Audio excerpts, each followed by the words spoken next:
Why, hello, friends, and welcome to Talking with Famous People. My name's host Eric, and I'm the host of Talking with Famous People, and your important internet friend. I'm here today to say no way, wow away, hey, hey, hey, hey. I'm here to say all those things and more, and you're going to love absolutely every minute of it, because, not to toot my own horn or anything, but I am absolutely delightful.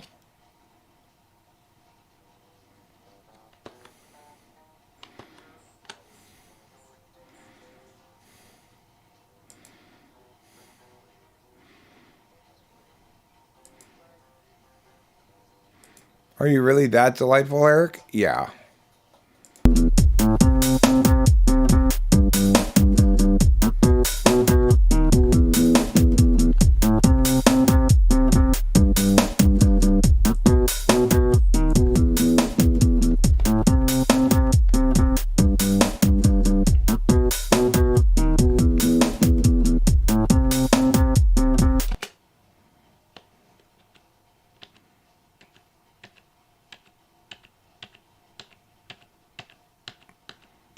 Sorry, I messed at the beginning though. I'm not that delightful, I guess. There. Winter hours, shortened days make me work Welcome to in Talking with Famous different People. ways. When it's gray, Now, like this, it's easier. we're really talking about things.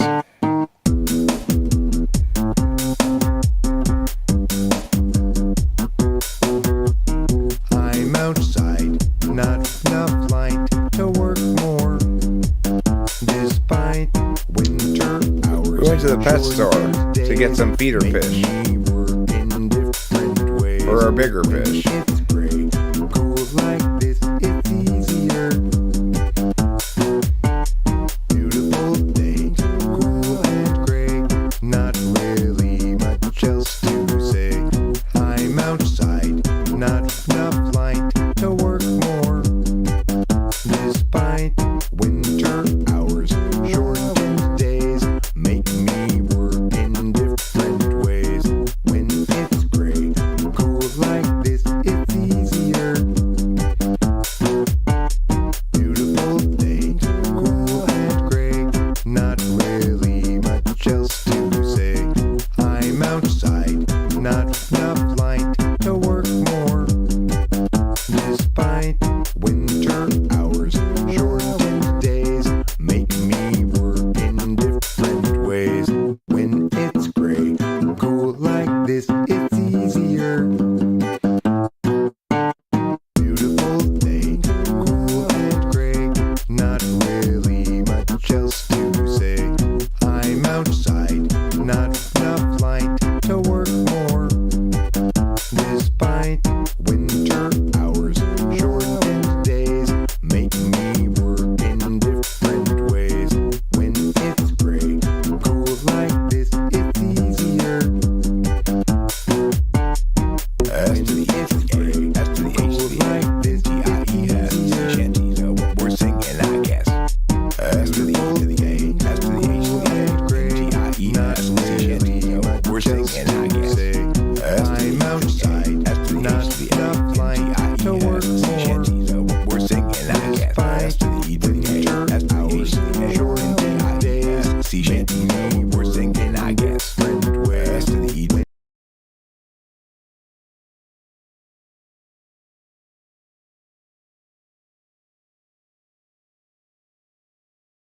Okay, so we're back. I was having fun working on that earlier. That was fun, you know.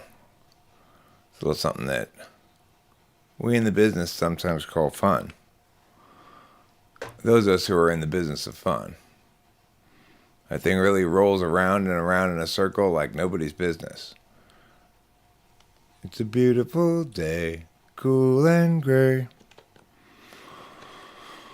I'm just closing some windows right now to free up some resources. You know, sometimes things get a little resource heavy around here, especially when I'm running high definition on the camera, like some kind of big spender, some kind of big bandwidth spender.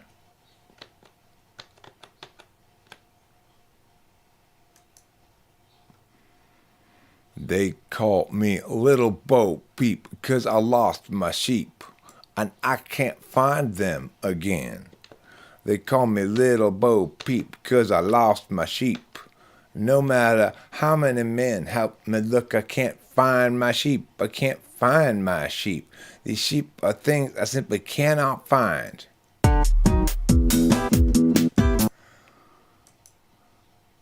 You can't find your sheep, Little Bo Peep?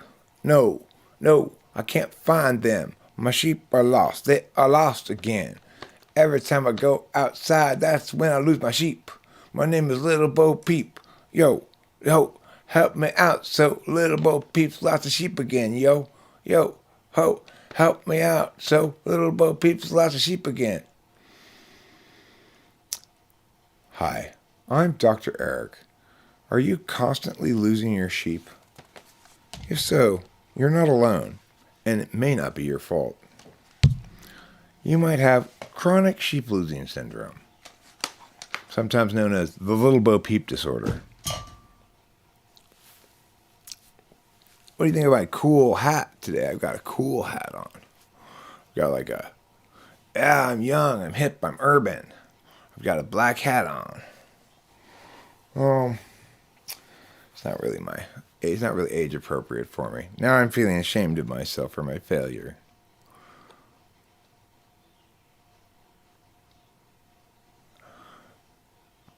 Beep, boop, pop, poop. Little Bo Peep says beep, bop, beep, boop, pop, poop. Beep, poop, pop, poop is the crunchy croutons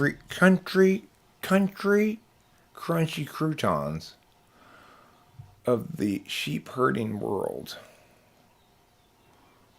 You're going to subscribe to CJ's channel because he's doing a live stream now too? And he was fun, huh? I'm glad to hear it. That's because it's Chinese New Year-ish time. Time for new change, exciting desires, wonderful loves, spectacular friends, everything from above and below and in between to make things wonderful once again. Feel the redness. Oh, yeah. Rate CS Joseph at what? At getting me to watch his videos, he's a 0. Almost never, ever watch more than about 5 seconds of a video, of any of them. At typing people correctly, he's not always wrong. Better than OPS. At being corrected by cognitive functions, like a 1.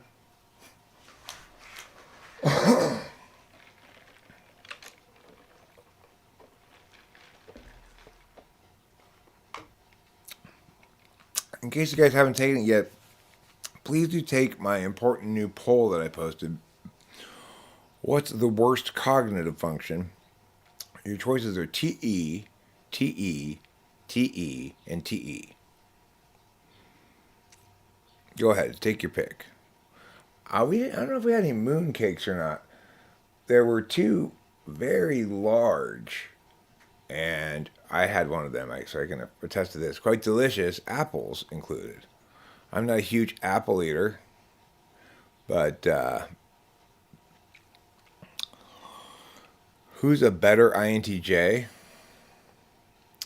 Can I pick Winston's mom? I pick Winston's mom. So I've been working a little bit more on those lyrics. In fact, I recorded myself saying them so I wouldn't forget what I had said. Eventually it'll turn into a full song. I don't want to set the world on fire, but I can't help it given how flammable it is.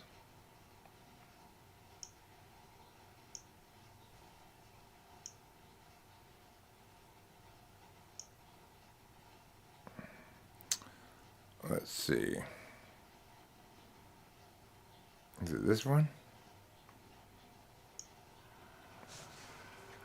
I thought we'd be drinking hot toddies before tumbling off into bed. But feelings got stuck in my body. Like this song got stuck in my head.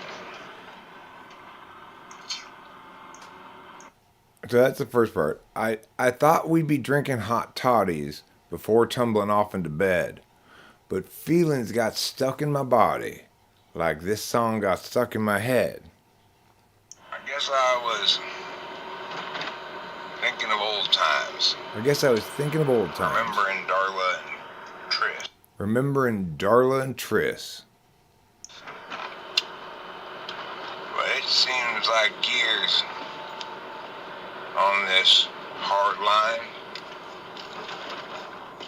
Just drinking and swinging my fists. Drinking and swinging my fists. Okay, so it goes, I thought we'd be drinking hot toddies before tumbling off into bed, but feelings got stuck in my body like this song got stuck in my head. And then what's the next bit?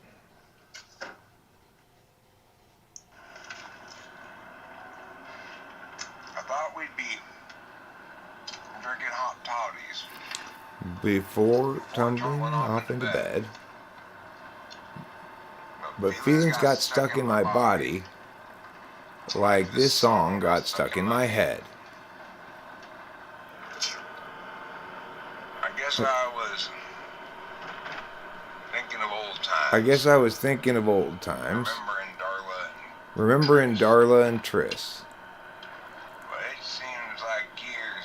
But it seems like years walked this hard. But it seems like years on this hard line, just drinking and swinging my fists. I guess I was thinking of old times, remembering Darla and Tris. But it feels like years on this hard line, just drinking and swinging my fists. When feelings get stuck in your body, you gotta just jar 'em all loose. With booze and drinking and dancing and fucking and hanging up things with a noose. You know? See how those lyrics go like that? It's a country song.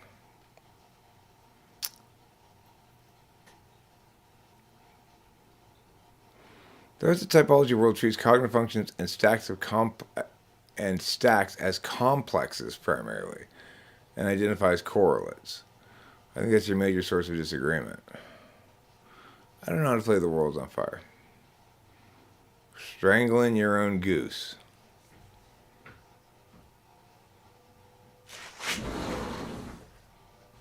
But gold ain't in eggs laid by a goose.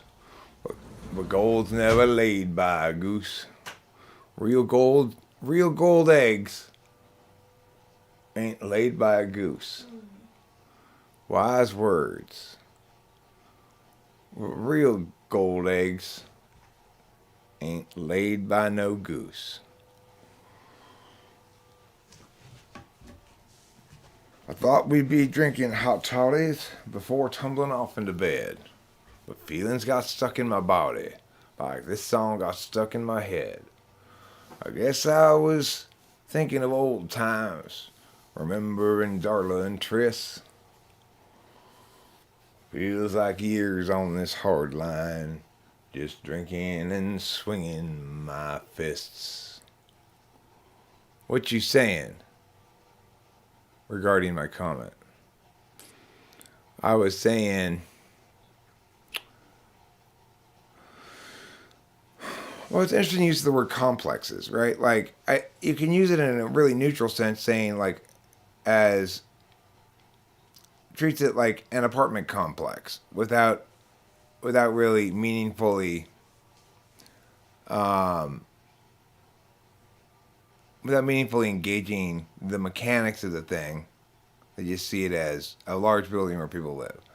But I think what you probably mean is they see them as complexes in the psychology sense, where, you know, I guess either Jung or Freud said that people experience psychological distress because of assorted complexes that they have, right?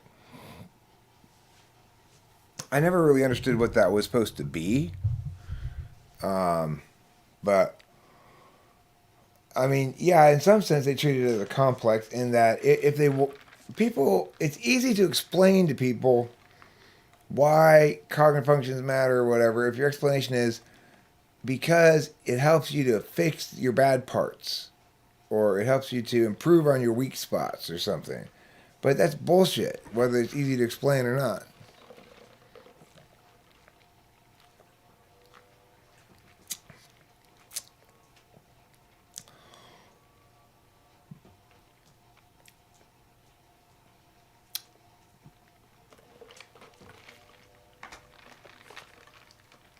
So we just got back from the fish store where we got some goldfish, which are feeder fish to feed to the larger fish, but which seem to be doing generally quite well.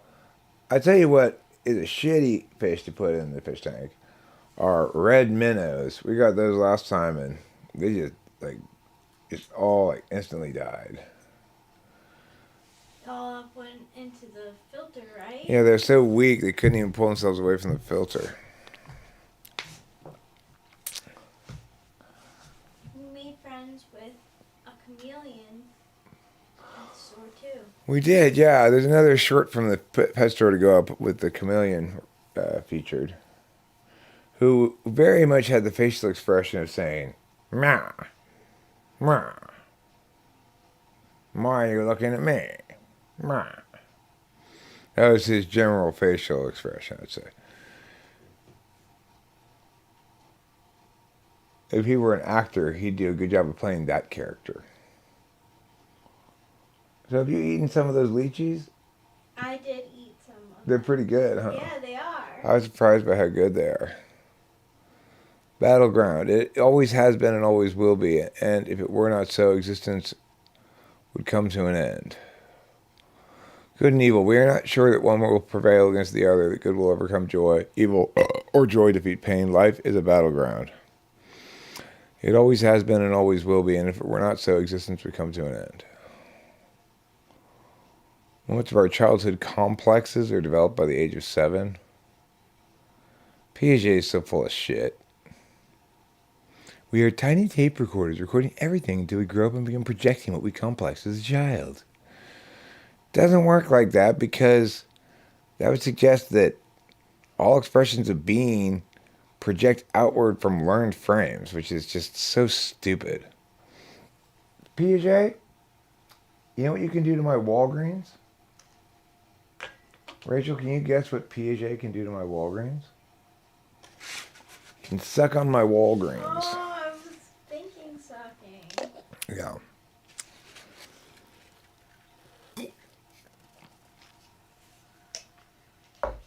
I like the Jung quote, Winston's mom, but the Piaget quote makes me want to puke. Bad puke, not good puke. Not like, oh my God, I'm so astonished by your beauty that I have to throw up, but rather, ew, kind of puke. Big difference. We're all full of magnetic tape. If only it were that simple, right? What am I looking for? I'm looking for my cigarettes, of course, but I'm also looking for a reason, a purpose for being. I'm looking for some sort of deep, abiding hilarity within me that will emerge to make this dream incredibly exciting for everyone who sees it.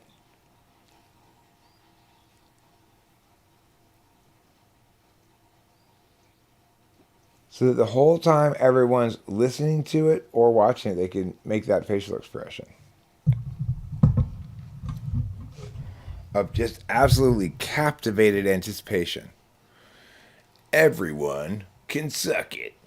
Okay, Andre Z, as I said the other day, at your prompting, I recanted from my previous statement that everybody except Rachel and the people at the stream at that moment could suck it. There are additional people who don't need to suck it, and some people may have had legitimate reasons for not being at that stream. So, and Rachel can suck it in the literal sense. So, you know, for multiple reasons, I've retracted or backtracked from that statement. Not everyone can suck it. But the people that I'm wagging my finger at, they can definitely suck on my Walgreens.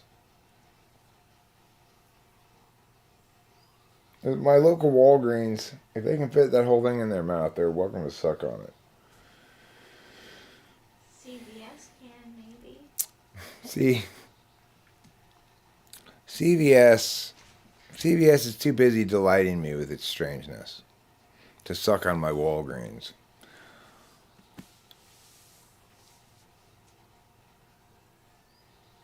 The Lord gaveth me today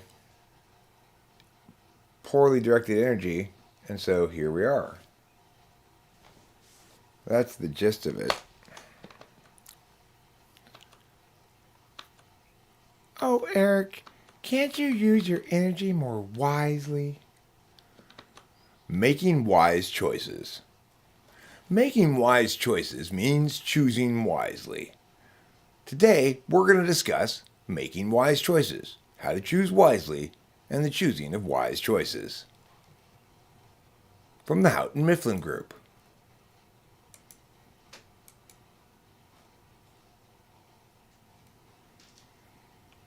John and Mary are a couple of kids, maybe just like you. They go to school, eat their meals, have fun, go to bed. But like anybody, John and Mary have the opportunity to make choices. Will they choose wisely? Winter Will they make hours, poor choices? shortened days make me work in different ways. When it's gray, cool like this, it's easier.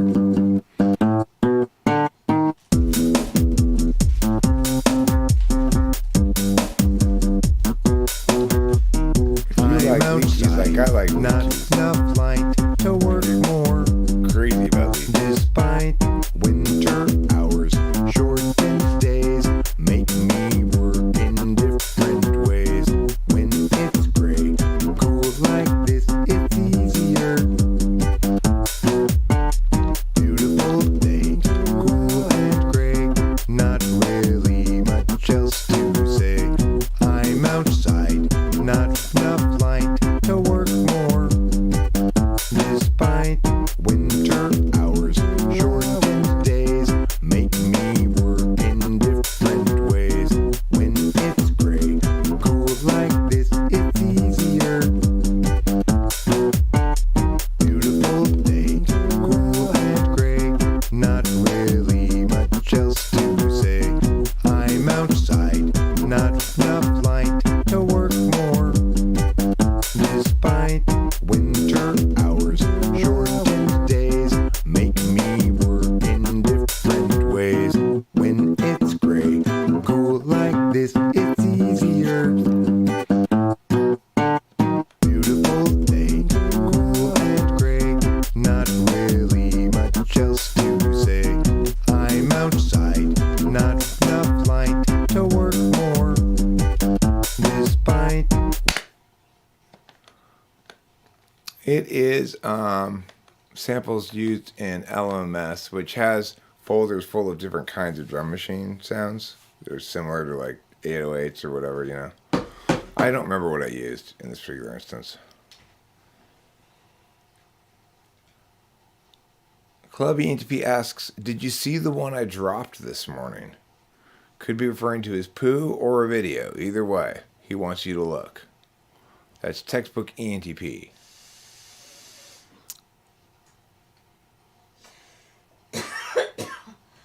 No, that's the point, Club ENTP, is that if life gives you lemons, you've got to make lemonade.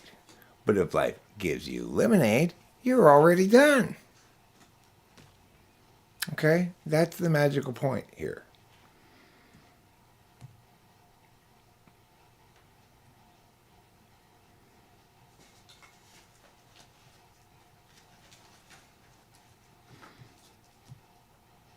You know what, Rachel? We got to get some hay, and we'll make a short of that thing, right? Me going, girl, and you turn around, and don't show me, it'll just show the phone.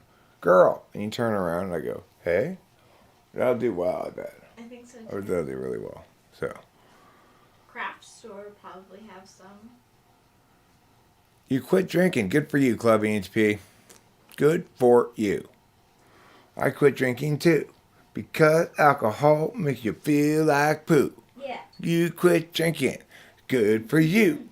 I quit drinking too because alcohol makes you feel like poo. Oh yeah. Oh yeah. Oh yeah. It keeps going like that for 45 minutes. It's like a Tool song. It's a really slow build. A really slow energy build. But wow, it's like, it's 45 minutes long, but it feels like not even more than like 15 minutes long. Oh, not even more than that. It's funny, that guy, Odin,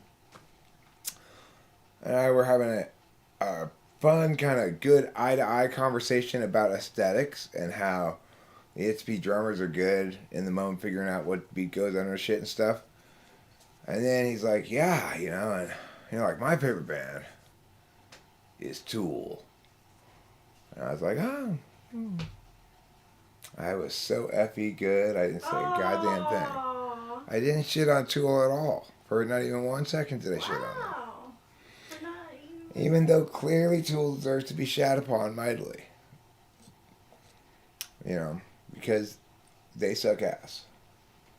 I think that's fair to say. Tool sucks ass. Michelle Wee, you are correct. Michelle Wee says, with an attitude like that, Eric, you don't need alcohol. So true. Oh, so true.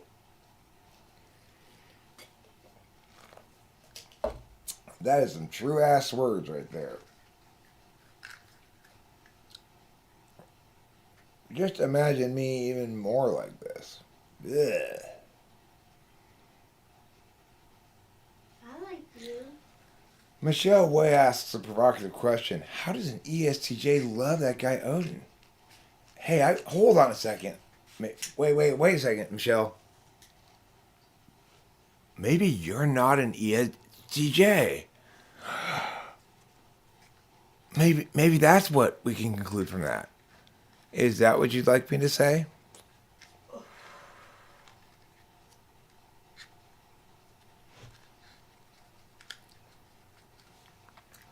Okay, I shit you not. Anybody who has anything to do with a sentence that says Tool has done some brilliant work has got to be an STP. They've got to be. That's what I call fourth slot NI's shittiness as a receiver, but goodness as an actor, right? As an SE Dom, they're most comfortable using NI that is real time informing them with it intuitively. When they treat NI as it's supposed to be treated, like namely as a receiving type that waits until all the information necessary is landed until it draws conclusions, then they're not that great at NI. But when they're real time, they're quite good at it. Well, liking Tool is an example of shitty fourth slot NI in the receiver mode.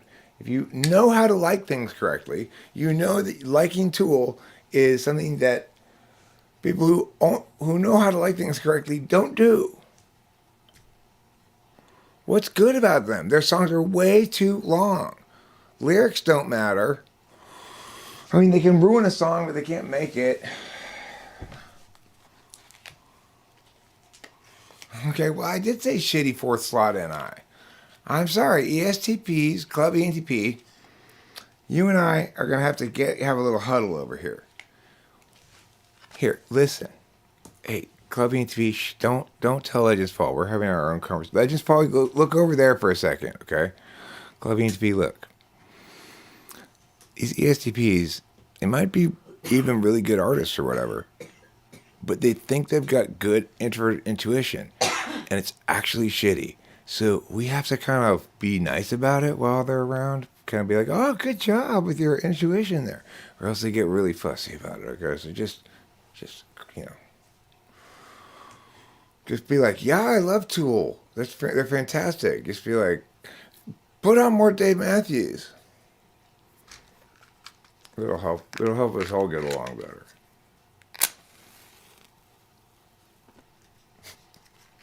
Sorry, Legends Fall. It's called having a little fun at your expense. I'm sorry. I am sorry. I am very sorry, and I want to offer my heartfelt apology to you. Legends fall. I am so very sorry. My daughter's an ESTP stud.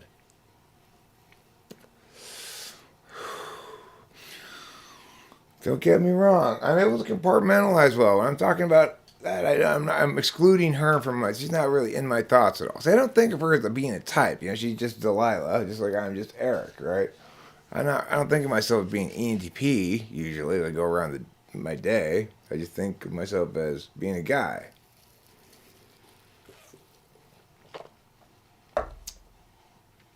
But it did occur to me that one piece of ENTP wisdom is this.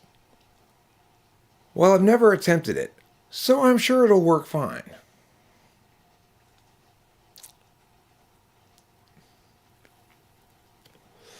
In reality, there's no wisdom in that ENTP wisdom. I've never attempted it before, so I'm sure it'll go fine. In other words, if I've not experienced it failing, I'm sure I can figure it out on the fly, whatever it is. Well, Club ENTP, what you bring is a lot of, hey, I'm here, let's party. Some people aren't down for that much party. You know, I've got a great idea that I almost wanted to go implement today while we were up there, which is called Poor Man's Drone. I want to get a bunch of balloons at Party City and some long string, and I want to have Poor Man's Drone. You can't fly drones around here. It's not legal because the airspace is so crowded. How about balloons? There's no law against balloons. I could just get some of those big party balloons, some long ass string. I could get a bird's eye view.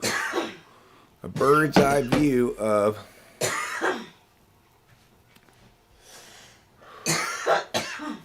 the greater Los Angeles area. You know, it's interesting what you're talking about here, Ellie Shiva, because earlier I used the term lipstick lesbian, and Rachel was not familiar with it. So I Googled it. And specifically what it means is a lesbian. See, I was thinking it means, like, they're just a lipstick lesbian means they normally take dick, but, you know, every once in a while when they want to be the life of the party, they'll scissor in front of everybody on the table, you know. But anyway, actually lipstick lesbian just means lesbians who are into being feminine. That's all it means. They still scissor just the same amount, which is constantly. I don't want to scissor, but I want to be your best partner. Yes, you are, Rachel. As we've gone over many times before, yes, you are. Rachel and I are the Bronte sisters. We're not really sisters, but we call each other sisters so we can pass because we're lesbians in Victorian England. And we write books that are knockoffs of the real Bronte sisters books. We wrote Wuthering Heights. Not nearly as good as Wuthering Heights, said the review in the London Times. We also wrote Jane's Error.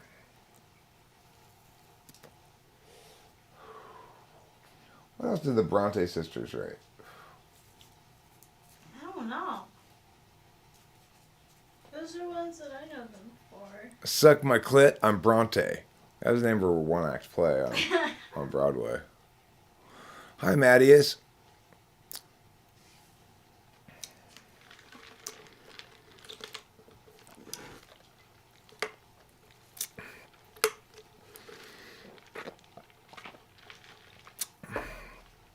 Oh, the kind of girl who mostly takes dick but occasionally lets out just to be the life of the party. That's called a spaghetti girl. I didn't know they had a word for that. Me either. You guys know what a chicken head is? No? Everybody know what a chicken head is? Just to think about what a chicken does with its head. You know.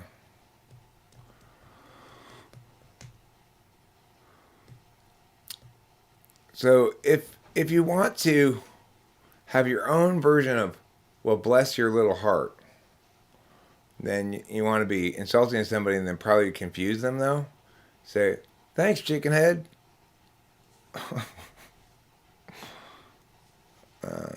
I'll go, cool. Why did he call me chicken head, I wonder? Because you're constantly sucking dicks, that's why. Oh. You have a tricky TI question for me. Uh-oh. I hope I don't get tricked by it. Then I'll feel like a big failure. Go ahead, ask your tricky TI question.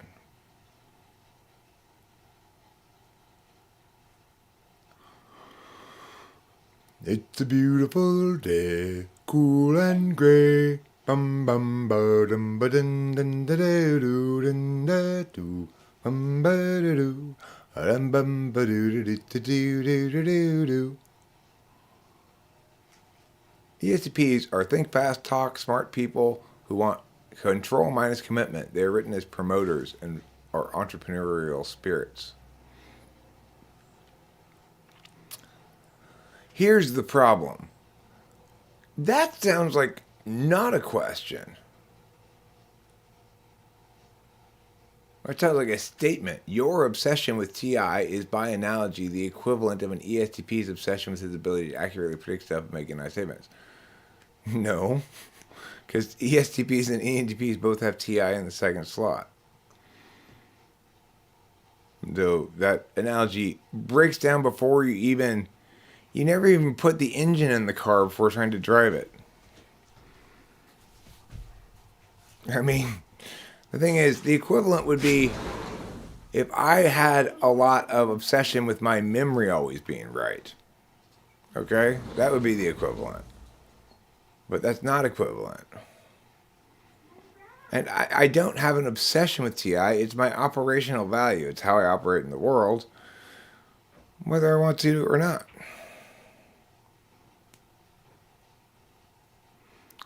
What can we conclude? That you're trying to troll?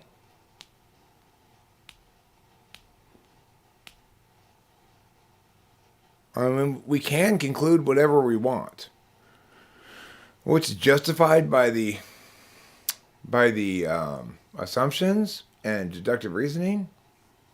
Not much. You know, I'll tell you when the world got shitty. It's when the world decided it could replace reasoning with empirics. Oh. Well, I mean, we might conclude that you think that, but then we'd be able to conclude one additional thing, namely that you're an idiot.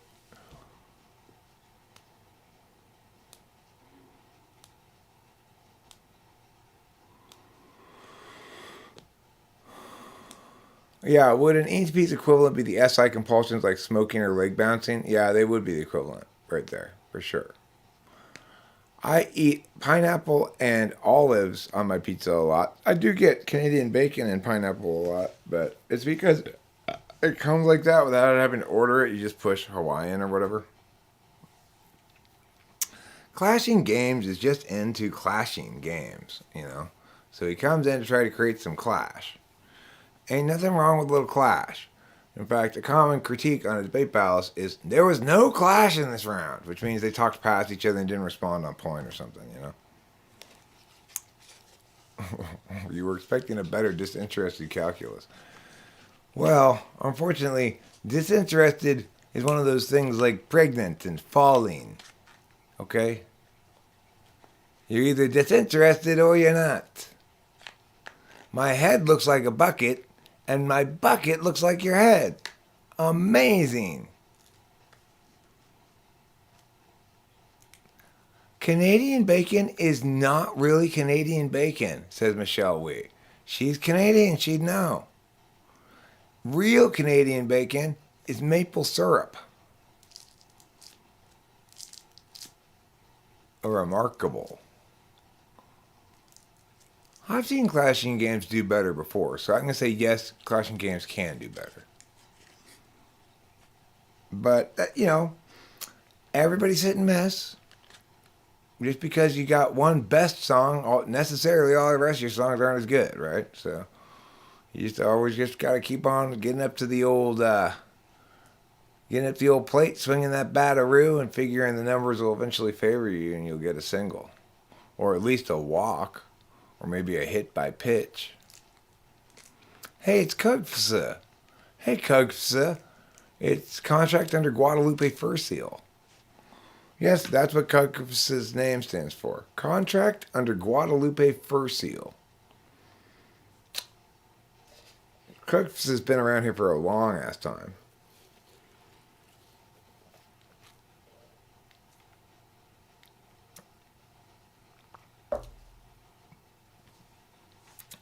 The staple grain in Canada is maple trees. So in Asia, they mostly eat rice. A lot of the rest of the world eats wheat. Canadians eat maple trees. And because it's difficult for them to digest, they have to put a lot of maple syrup on it. That's why they all talk like this about and out. Because they've got chunks of maple wood stuck in their gums.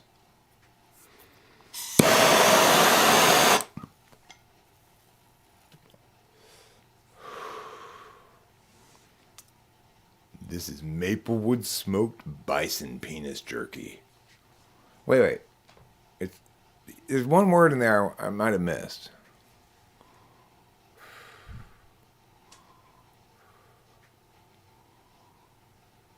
Oh no. Listen. There's only two things anybody needs to know about Canada. Number one, that's where William Shatner comes from. Number two, maple syrup. That's it. That's all there is in Canada. Well, also Eskimo pies. And that's a very insulting way to talk about Inuit women. I can't believe he simply refers to all Inuit women as Eskimo pies. It's really offensive.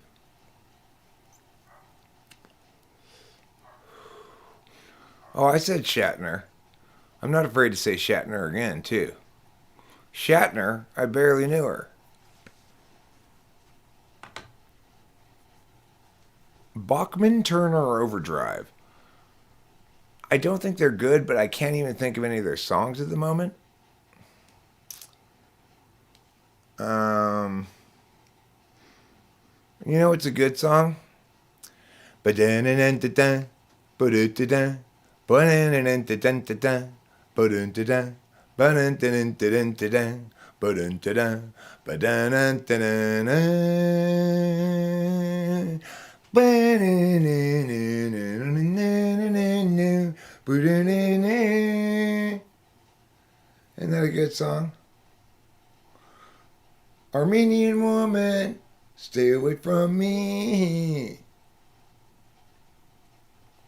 Earlier today I was singing this, which I think are good lyrics for this song. When you fondle homos, both of you are super gay. Isn't that a funny song to sing? I think so. European bacon is just shittier American bacon. Like European everything.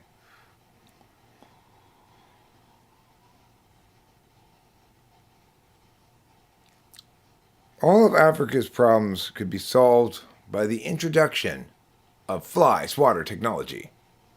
As we all know from watching footage of Africa, flies are constantly landing on everybody. Why? Because nobody's thought to introduce fly swatter technology to the people of Africa. That's why today I'm presenting to you a unique investment opportunity. Fly swatters for Africa. Namely FSFA. Here at FUSFA, we believe that everyone, including Africans, has the right to swat flies that land on them. But nobody has the ability to swat flies if they don't have access to clean, drinkable fly swatters.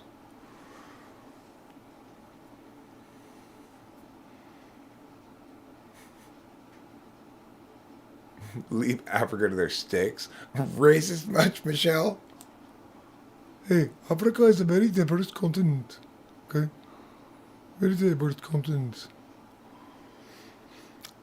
All the way from North Africa, where there are Egyptians, to Central Africa, where people talk like this, to South Africa, which are mostly from people from Holland. Drinkable fly swatters, clean, drinkable fly swatters are a necessary precondition to a just and righteous life. And have you ever seen the size of those flies in Africa? Boy, they're the size of a peacock, an American peacock. They talk like that because they're thirsty? Oh, I didn't know that.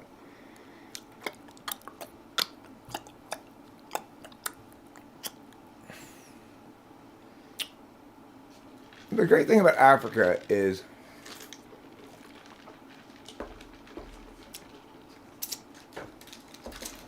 its embrace, its apparent continent-wide embrace of half-assery. Quarter-assery, even. As I said in Bob's Burgers, just a bit of the cheek.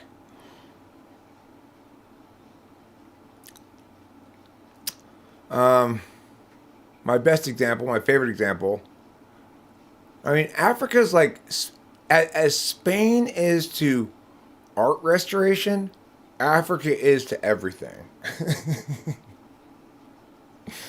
My favorite example is when they had this big event and they had to hire a sign language interpreter. They hired a guy who wasn't deaf and didn't speak any sign language. And he just went like this and made shit up. That guy is my fucking hero. Because, he probably thought, oh, it's fine. I'll teach myself it before I actually have to do it. It'll be fine. It can't be. How hard can it be? He's the ultimate Dunning-Kruger guy, He's like, I'm sure it'll be easy. He's the ultimate ENTP who digs himself into a hole deeper than he expects. No, Michelle, Africa is a country, okay? It's called Africa. God. It's where lions and elephants are from. God. Look, India is a country. Africa is a country. They both are like the same size, too.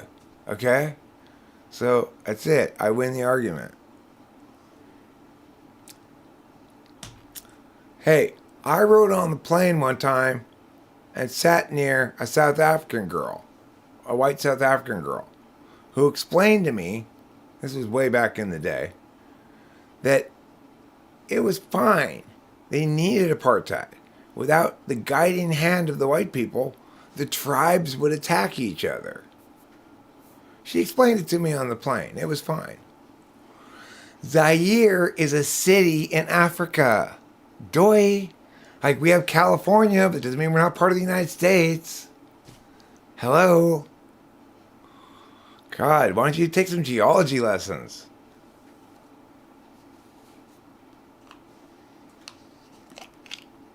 I mean, it's not rock science. Or you figured it out, huh, Michelle? Anti-polar finally gets up off the mat and says, hey, wait a second. I smell irony. Yes, it's a continent. It's not really a country. Sounds like maybe Rachel didn't smell the irony here. Obviously, Africa is not a country. It's a continent made up of many different countries. As I read in my Jones A card, or Jones B, which explains why race isn't real, our folksy colloquial American notion of race is insane. We think of black people as coming from Africa, but Africa has the most phenotypically and genotypically diverse population of people in the world.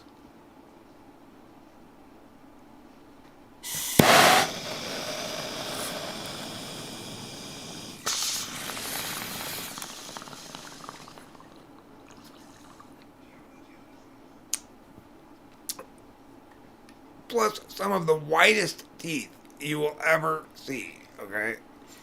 I mean, if you ever watch a crowd full of black African people dancing around, smiling, what you see is just this blinding display of white teeth. It's like there are no dentistry problems in Africa. Maybe the flies kill everything that gives people cavities. Might be that.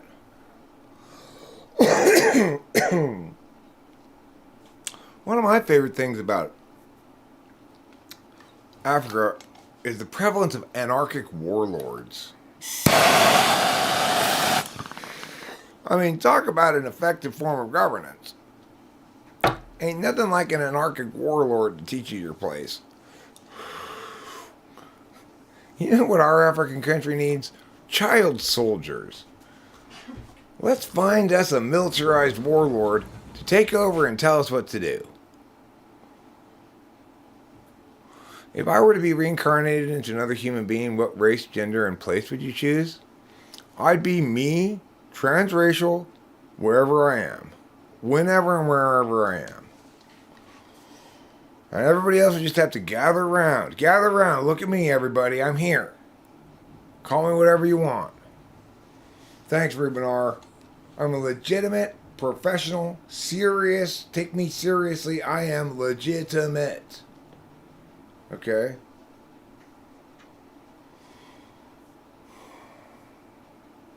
Well, I mean, this is part of the problem.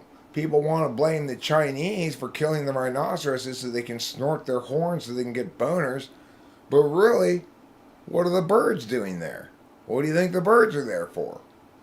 I suspect probably 85-90% of rhino deaths are caused by aphrodisiac-seeking birds. And we never talk about that, do we?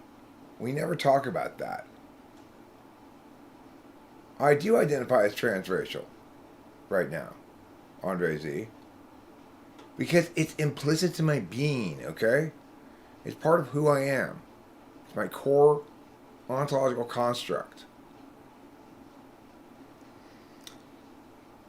Well, it's a lot harder to convince old guys like me to go fight in a war than it is to convince young guys who are like 18, right? Because I'm like, whoa. That sounds like a good way to get shot. You know, whereas 18-year-olds are like, fuck yeah. Isn't that too meta to be useful? Anything that's useful is clearly not meta enough. I know, you get newborn babies out there. Send in our newborn squad.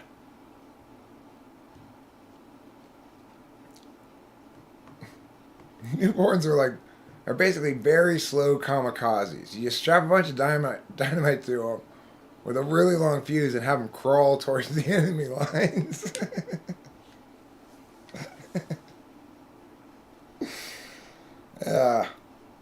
We got a battalion of newborns.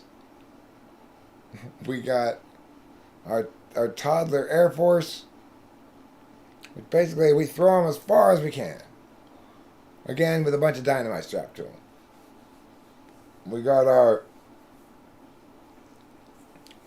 tween Marines. We throw them into the ocean. Figure that'll do something. We throw them into the ocean with magnetic mines attached to them. It's called using children wisely. Making wise choices.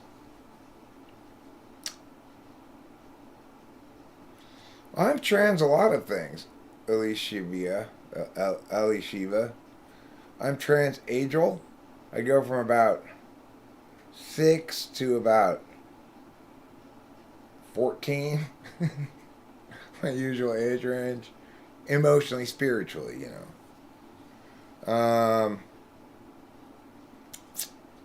I'm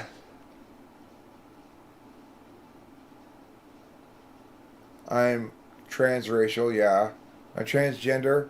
I go from super manly to really manly and back again mostly, with occasional splashes into womanliness. And occasionally I'll drive all the way down to the bottom, the deep end of the vaginal blood sploosh splash party, and become full blast lady. I get a uterus. I start talking about clothes and makeup all the time. It's amazing to see.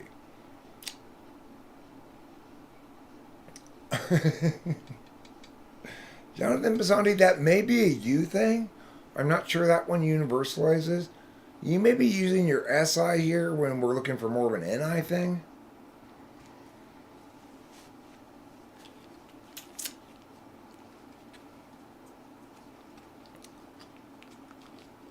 What they've done after a lot of research is they've determined 9-year-olds are the best age to be in charge of when to push the nuclear button. So from now on, only 9-year-olds will be in charge of launching nuclear missiles. Sorry, you're too old to push that.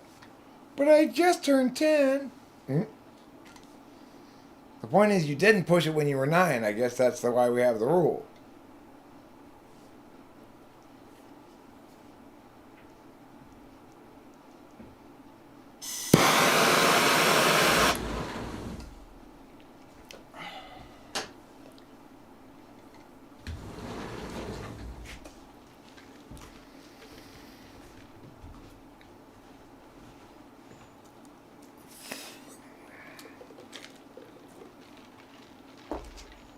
So we've got the house to ourselves. No, only 9-year-old transgender people. We got the house to ourselves today. My dad's out of town. That makes it, there's sort of a general air of a little bit of more ease about the environs, knowing that you can't get in trouble at any moment. Well, you know, we can get in trouble at any moment. We can avoid it completely for sure if we just completely stay away from my dad's shit, you know. But like Rachel went into the kitchen last night. I thought, oh shit, this is risky. I went into the kitchen last night too. I got a pretzel and I lay down on the. Is that what you wanted? No, he makes this delicious iced tea, and it's just like I've been waiting for him to make it. I can't help myself with it. It's just so good. It's the kind that your mom likes too. Yeah. And like, to me, the risk of getting in trouble is so worth it. Rachel probably knows as I do when the good timings are. I've noticed she waits about 40 minutes after he's gone to bed, probably when he's really not going to be in the kitchen again anytime soon. She'll go in there and get something. Me too, I'll try to time it like that. Like, for maybe an hour last night, I was half sleeping I'm mostly sleeping on the couch in the family room, which is right next to the kitchen, except I had a pretzel, one of those big hard pretzels on my chest, and occasionally I'd wake up and take a bite of it. It took me a long time to eat the whole pretzel because I kept sleeping in between bites of it. He doesn't get mad at someone for being in the kitchen. He gets mad for returning to the kitchen or any place else in his part of the house and finding it in some way other than how he left it. This could be something like you cleaned up his dirty cup even. You know, it's not necessarily a bad thing you've done. It's just you've changed something, right? And he's made very clear to me on multiple occasions. I'm the one who gets yelled at for it. If Rachel gets in trouble, he'll sometimes talk to Rachel, but I'm the one who gets yelled at for it. I'm considered responsible for everything, me and Rachel, you know. So, no, he wasn't in Nam. He was in Korea, though, sort of, a little bit at the end.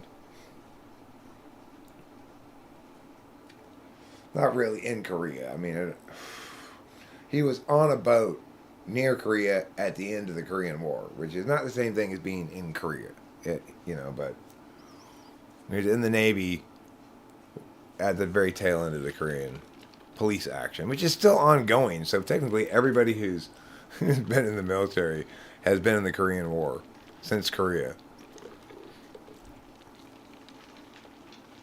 They never canceled it. They forgot to turn it off.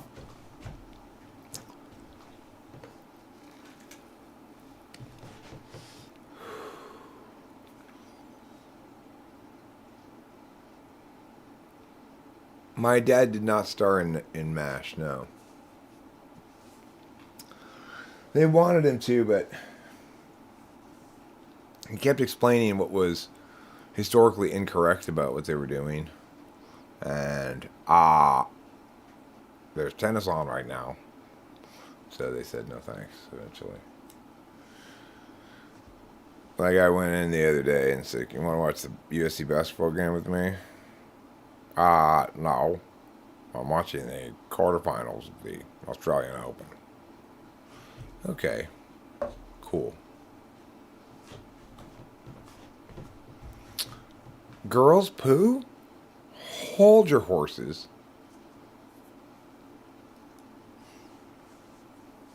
I mean, things come out of their butt, I'm sure, but I'm sure it's not regular poo. It's flowers or something.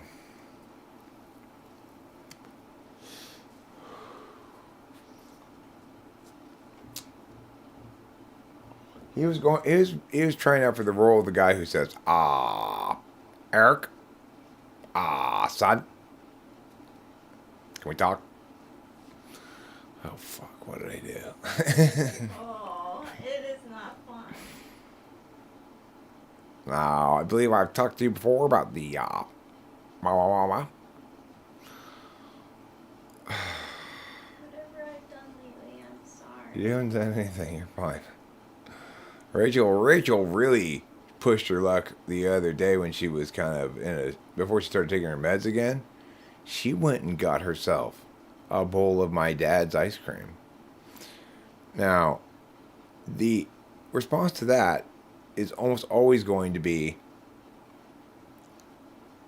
don't you have your own freezer? He never watches my stuff. I know he's constantly looking at my stuff and judging it too. But he also puts stuff in my fridge and freezer all the time too. Like he gets this shit at the store all the time. So we don't really have to go shopping except we want to get certain things, you know.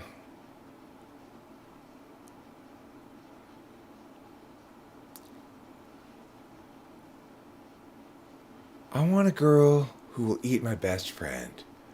I'm looking for a cannibal. And I'm tired of my best friend. I thought 2 birds with 1 stone.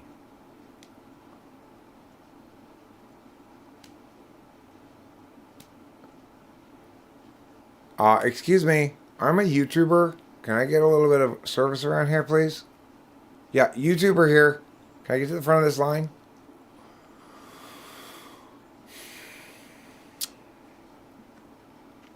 Makes me really important. You know.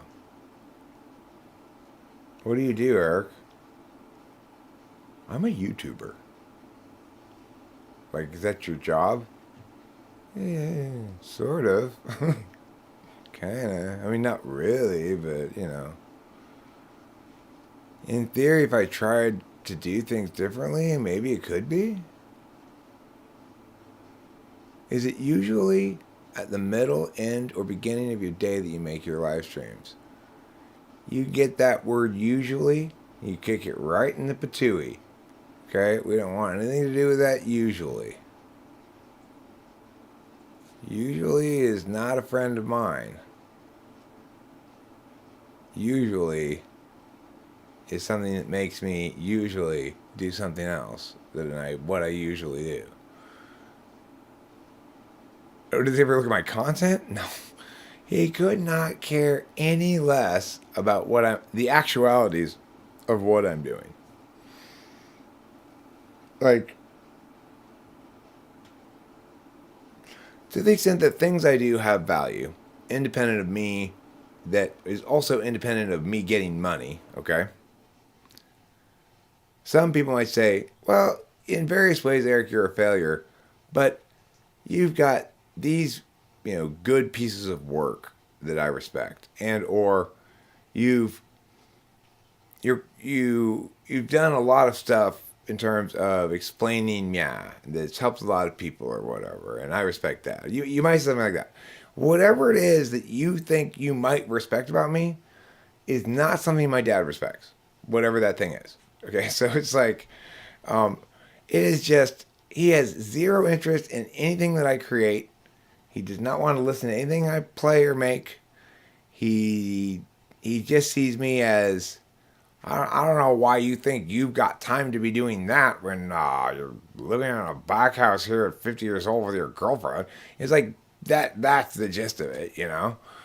And I'm like, well, I don't even bother trying to explain. There's no point in explaining. Um, there's no point in explaining because my explanation would be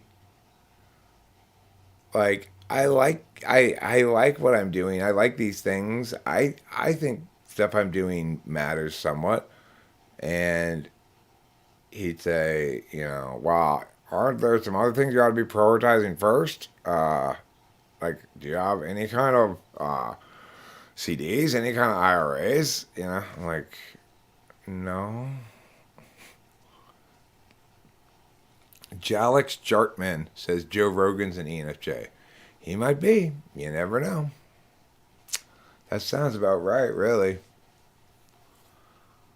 I've not really thought about it much, but it actually sounds right.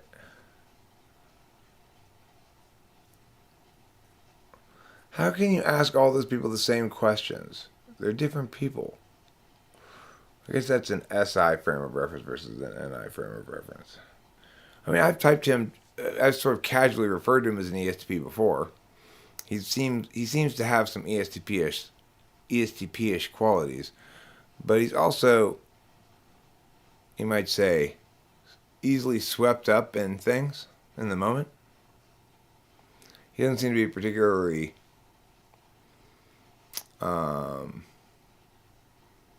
rigorous in his skepticism, just sort of skepticism theater.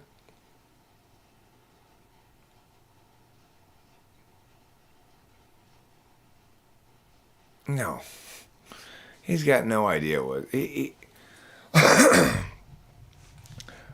mean, it wasn't that long ago that he thought when I told him like I was typing somebody, he thought I was a stenographer. It wasn't that long ago that he tried to hire me to do stenography for him, which I of course said, Dad, first of all, not that kind of typing that I'm doing, okay? And second of all, I'm happy to put this into a Google Sheets for you. You don't need to pay me to do this. But regardless, no, my dad does not care about MBTI, YouTubers. The only time he cares about YouTube is if somebody shares a YouTube video with him that he likes, in which case he might show it to me if he thinks it's interesting enough. But he doesn't think of, I don't think he puts even two and two together that that's where I am or that that's a thing or something. It's just a video, you know, from his perspective.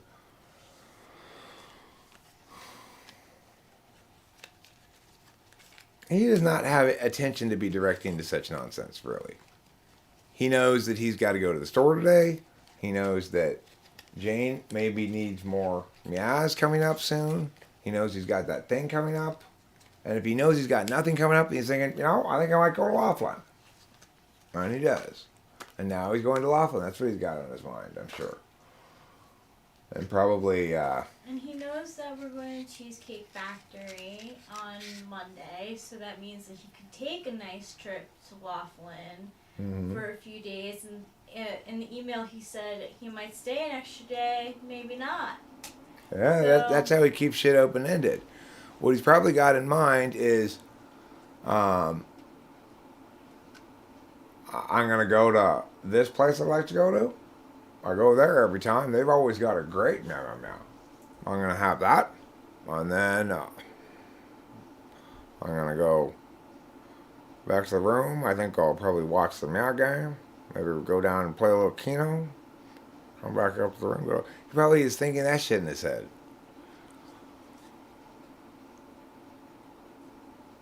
I should be at the courthouse typing things. I'd get him a replica of whatever boat he served on. He's not really that, it's funny. It's an operational value SI for him. So even though he does all the things that one might think of as consistent with nostalgia, like taking pictures, putting together photo albums and shit, he's actually not very nostalgic, although he does tell a lot of old stories. But, I don't ever just get a sense from him of like, God, I miss the old days. I don't get any sense of that from him at all. He's much too present focused.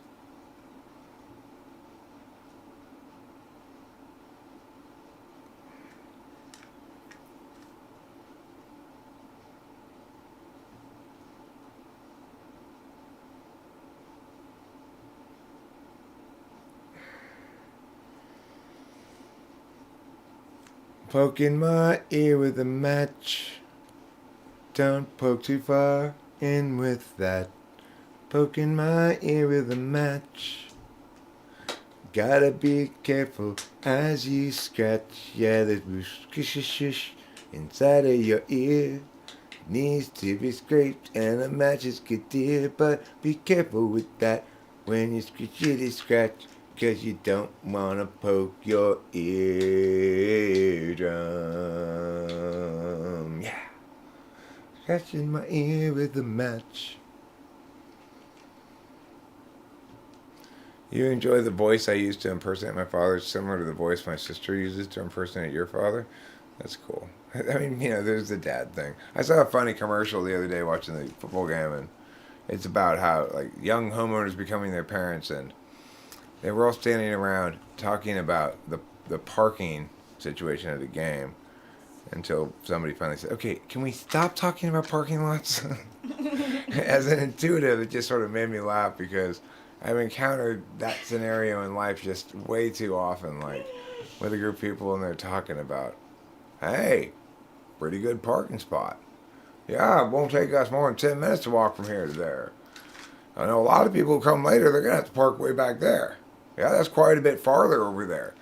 It's like, okay, can we stop talking about parking lots, please? Can I give you a kiss on this? Of course, darling. Try not to knock everything off of the table. I can move this further away.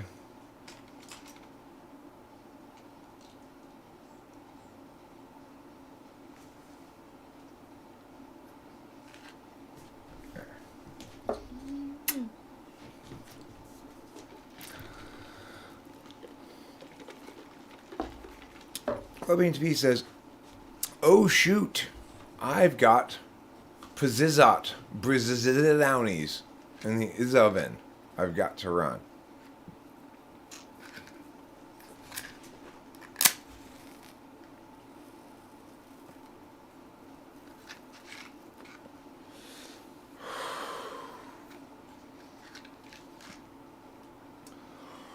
When you fondle homos, both of you are super gay, and that's why you're fondling his junk. 'Cause you love men. It's like the Greater Los Angeles area gay men's choirs rendition of that song.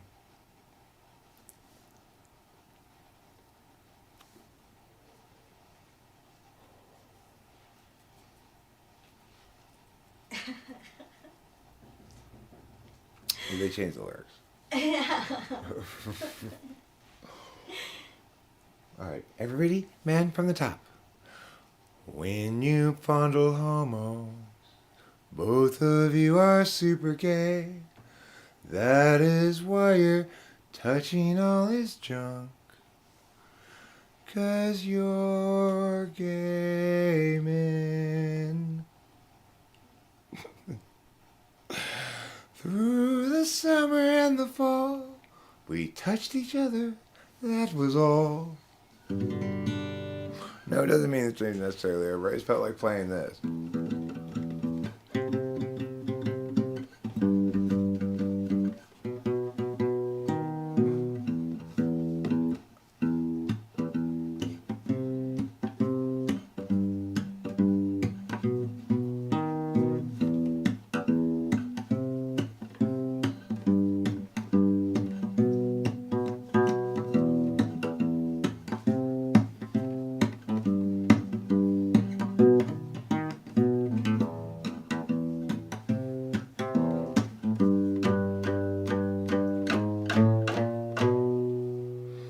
It's a beautiful day, cool and gray. I'm not stressed out by the things you say. And na na bum ba da na na bum ba da na na na na na na na na na na na bum ba da na na ba na da da na na da da da da na na na na bum ba da na na.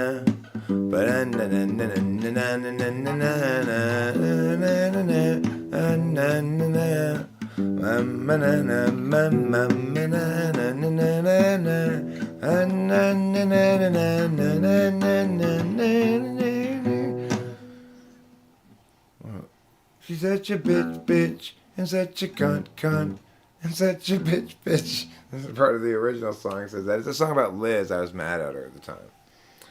Yeah. And in that part of the song, I said, "'Cause she's such a bitch, and such a cunt, and such a bitch." Anyway, it's not very nice lyrics, but I was mad at her when I wrote it. That's getting your emotions out. My feelings had gotten stuck in my body, you see. So, I had to write And you that. wrote a song about it. Yeah.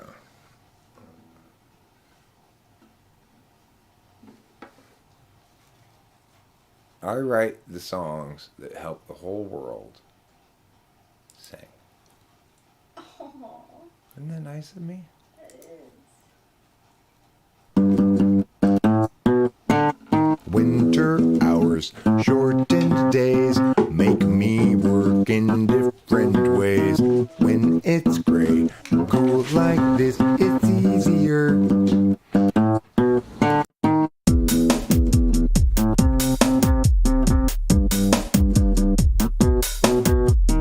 I'm outside, not enough light to work more. Despite winter hours, shortened days make me work in different ways. When it's gray, cool like this, it's easier. Beautiful day, cool and gray, not really much else to say. I'm outside, not enough light to work more. Despite winter hours, shortened days make me work in different ways. When it's gray, cool like this, it's easier.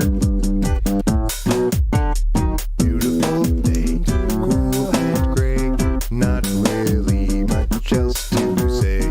I'm outside, not enough light to work more.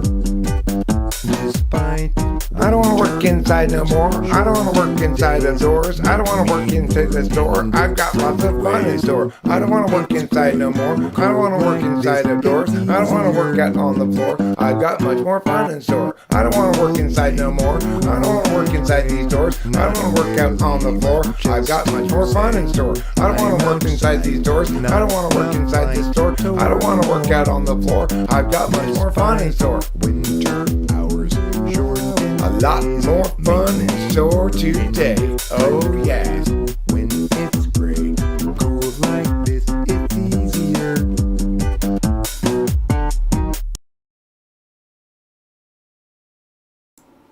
Well, it's edited to make it more correct, you know? Like, because everybody's a little sloppy. Not you, Eric. You sloppy? Yes, even me. On occasion, I've been known to be a little sloppy. You gotta clean it up. I don't like room noise because you think You know what? I like a little room noise. It kind of gives it a little natural reverb. Makes it sound more, present. No, it doesn't. Lots of little bits of room noise. Lots of little bit of room noise add up. Room noise. Boba Fett, room noise. The sound of the aquarium in the background. The sound of the fan if it's on. The sound of my dreams being trampled upon by reality. Those kind of things. Of course, those kind of things.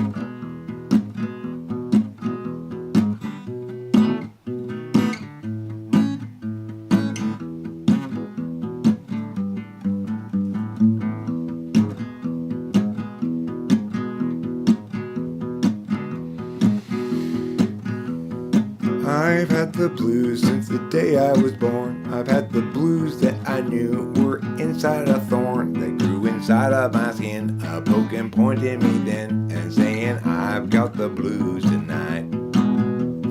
I've got the blues every single night. My dogs got fleas and my wife took flight with another man who was my best friend, and they took off in my van and they're off again. And so naturally I have to have the blues.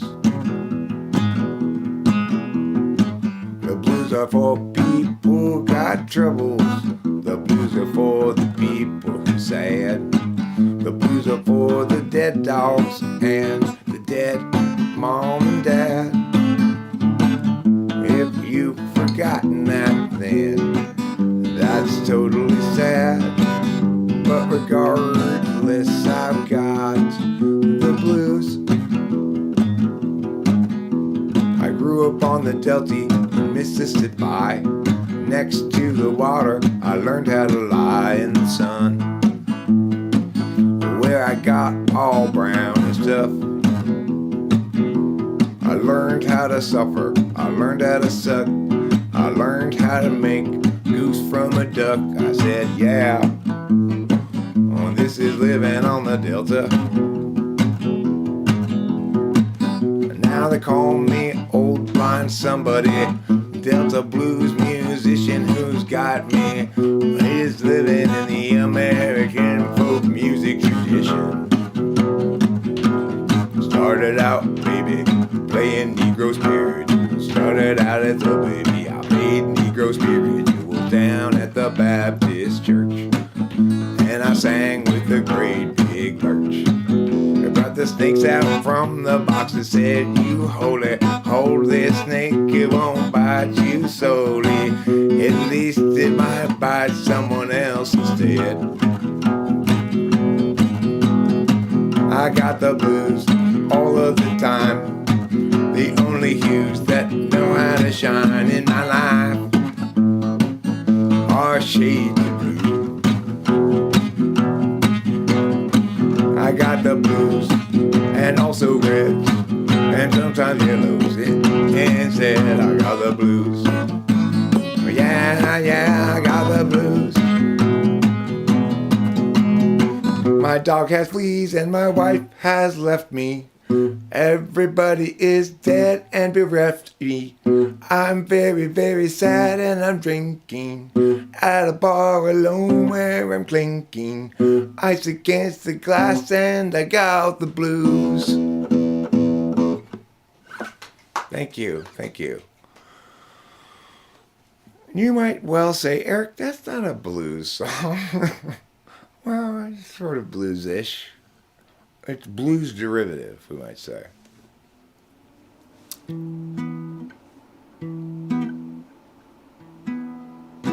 blues.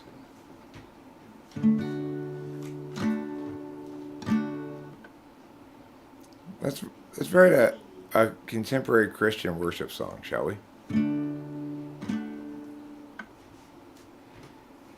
Yes, Capio Strauss.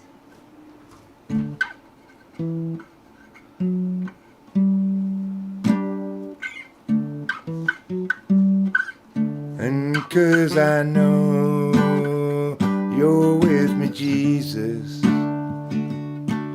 From dark times when I think I walk alone. Almighty good, powerfully on your throne. Today we join in praise and worship, Almighty God above. Today we join in praise and worship.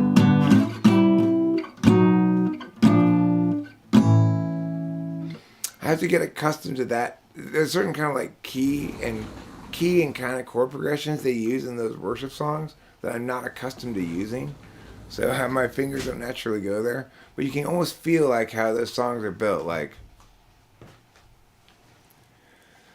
there are times, oh Lord, in the darkness where I think I've lost your hand. And I'm wondering if I walk alone, whether I sit or stand. But the holy glow that comes from above reminds me, Lord, of the truth of love. And Jesus, I know then you're by my side. It's like that, you know? Except I can't make the chords go along with it. But that's totally like your contemporary worship song, right? And then it like through a soaring chorus. And when I hold the love of Jesus in my heart. How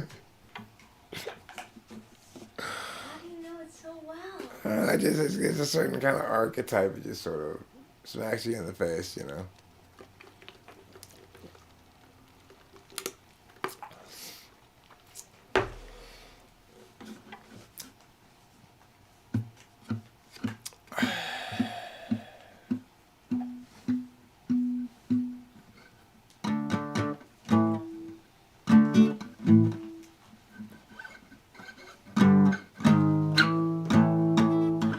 Capio Strauss.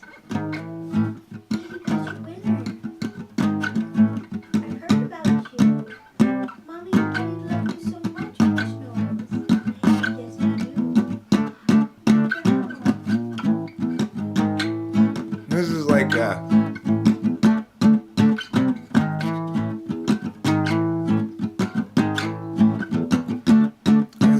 1988 like English punk song, yeah. Oh.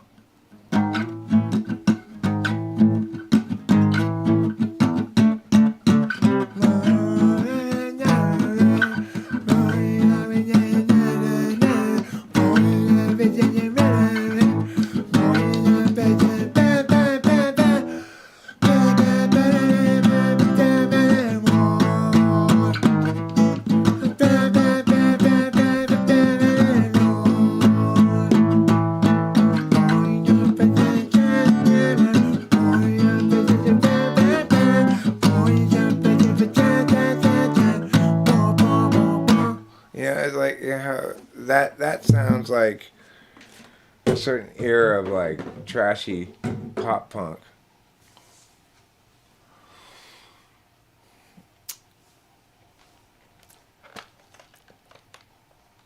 Archetypes. They're not just for losers anymore. That'd be a good bumper sticker. Yeah. Archetypes, not just for losers anymore. Not just for losers anymore.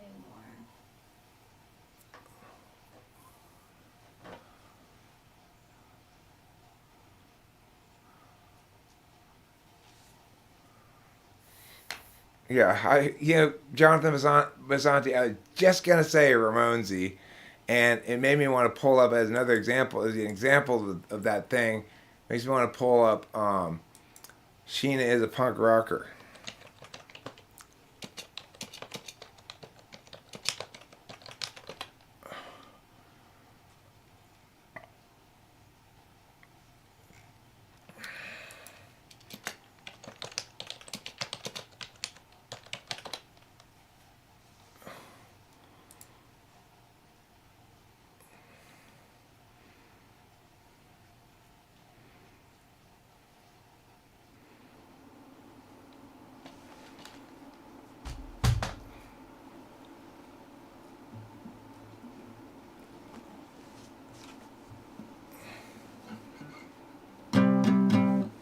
Well, the kids are all hopped up and they're ready to go.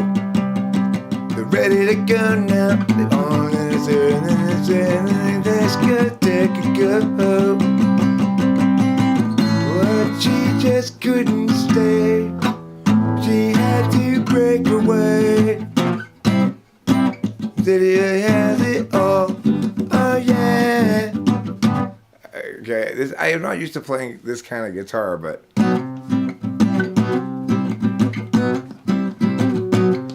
well, the kids all hopped up and they're ready to go. They're ready to go now. Your ice surfboards and the discotheque go. But she just couldn't stay. She had to break away. New York City really has it all. Oh yeah, oh yeah. Sheena is a punk rocker. Sheena is a punk rocker. Sheena is a punk rocker now. Well, she's a punk rocker. A punk rocker. A punk rocker. Punk. Yeah, that's hard to play. Hard for me to play because it's super electric guitar oriented. Like things like this.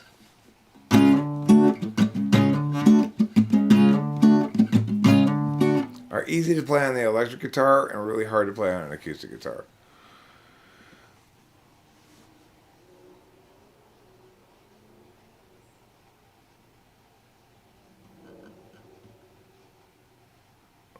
Ramones had such hits as Beat on the Bret, beat on the Bret, beat on the Bret with the baseball bat. Oh yeah, oh yeah, oh oh.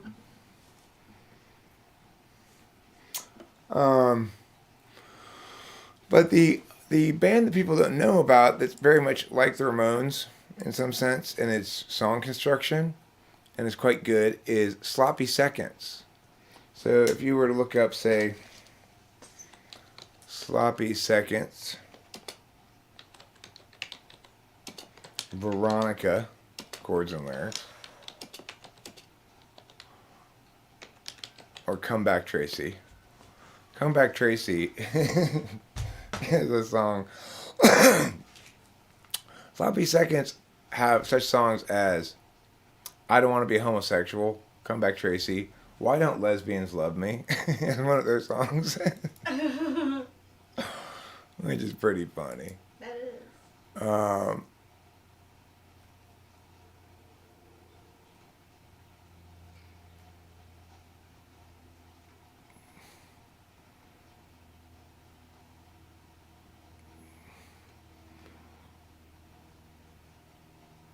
Somebody gave Destroyed by Sloppy Seconds 2.5 stars. Okay, come on. That is a classic, fantastic, unbelievable album. Whoever said that needs to take their music taste and shove it up their ass. I may be a little SI biased here. I don't care. Sloppy Seconds are rad. Even if I am SI biased, too bad, I say. Too bad to you.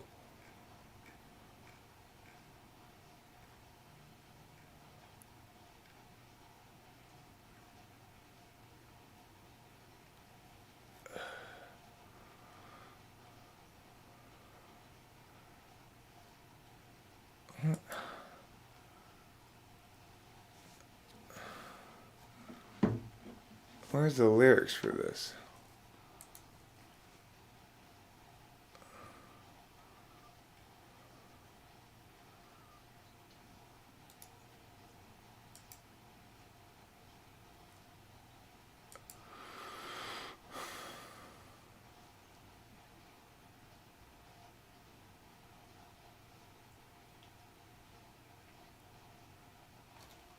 Okay.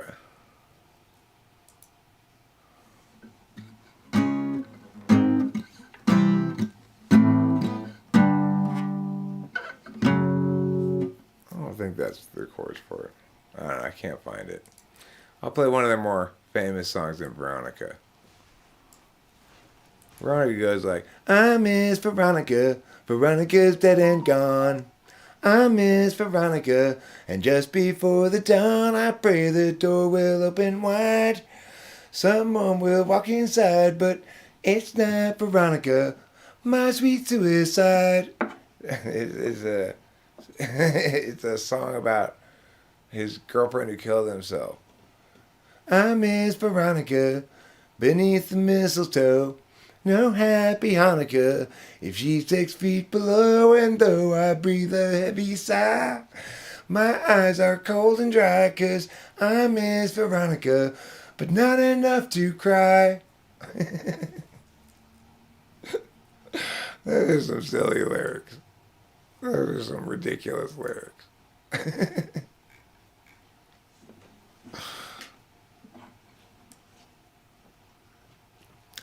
I miss Veronica a little more every day. Their songs do sound quite similar to one another. That's true. A lot of their songs kind of sound the same, but you know what? Some of them sound different. Veronica sounds quite different. What is this fucking chord U shit? I don't want that. Where's regular ultimate tab like I normally use?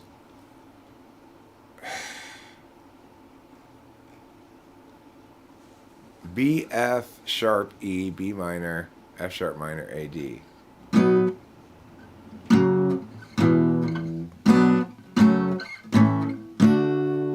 know, I can't find it.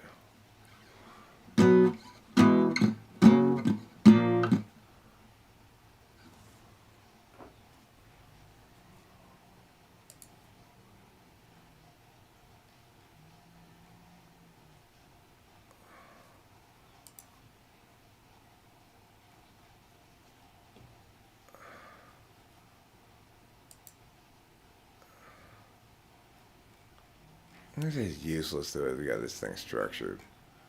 Oh my god. Man, you can't find any sloppy second shit on an ultimate tab, I guess, for some reason. That's terrible. Let me see, maybe you can. Ultimate tab.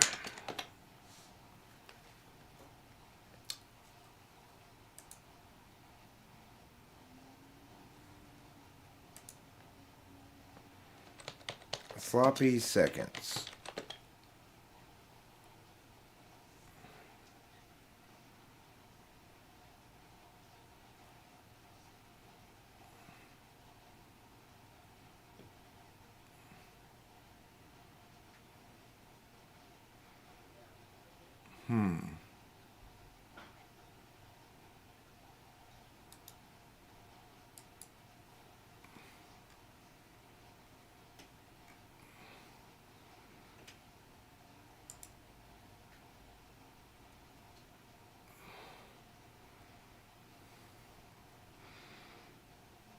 They got Janie as a Nazi, but they don't have...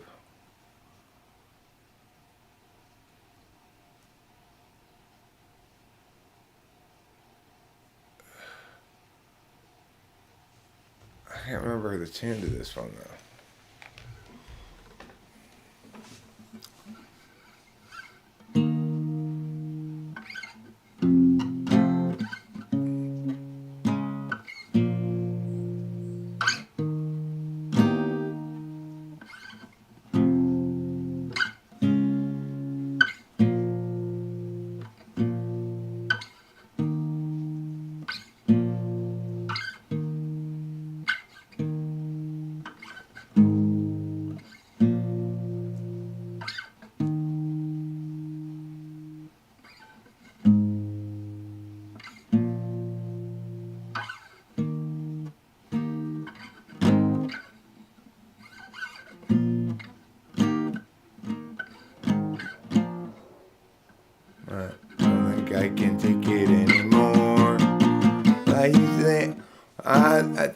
I think that I'm through with the girl I thought I knew, 'cause I guess I didn't know.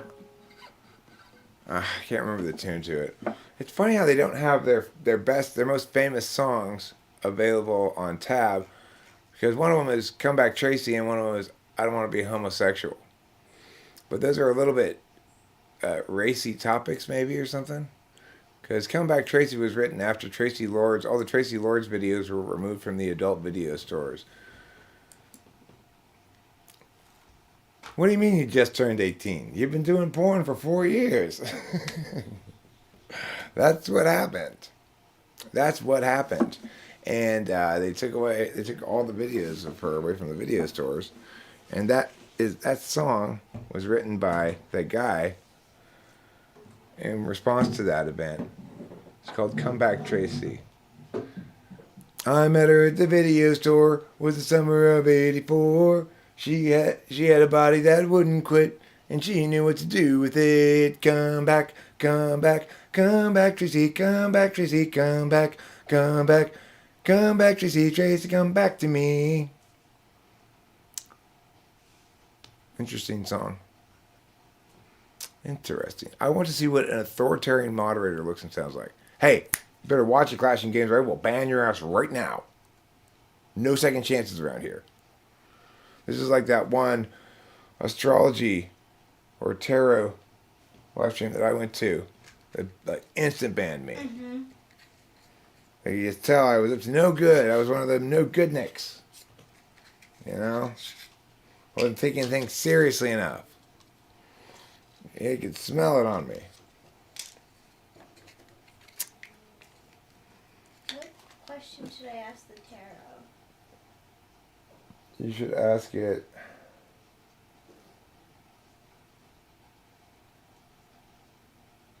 What should you be most grateful for?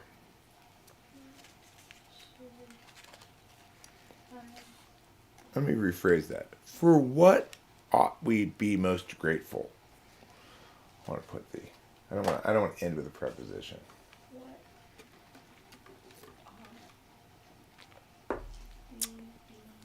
Would you be able to find this stream easily? Would you be able to find it if you were under what conditions?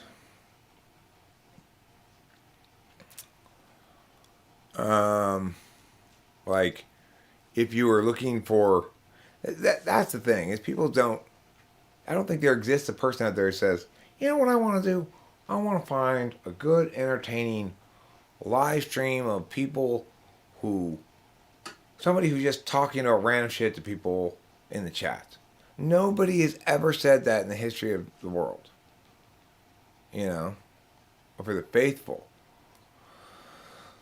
Well, you just go to the channel. If you know where my channel is, you can find the live stream. Well, that's because he's got a lot of poops to distribute today.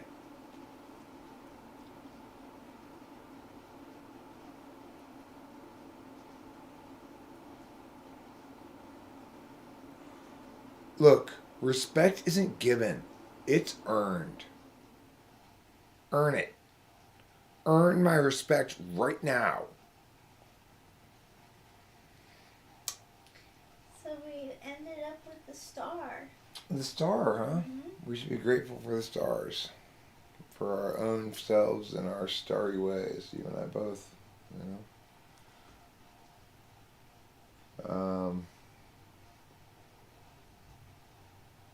In other words, generally speaking, all else being equal, at any given moment, we can entertain ourselves. Not everybody can do that. You know who's very entertaining, though? It's this wonderful kitty. Oh, yeah. She's pretty wonderful. You know, when I was at the... You're reminding me of something important. I've got a short I need to upload. I don't need to upload it right now. I'll do it later. Of the the lizard thing, the lizard creature. Chameleon, Rachel says it was a chameleon. It was chameleon. It was so it actually? The sign said, Oh, it said I chameleon. double-checked Okay. it, yeah. I couldn't read any of the fucking signs in that place. My eyes are going, you know. But it was a chameleon. Anyhow, it had a little short that I made about it. I gotta put that up later.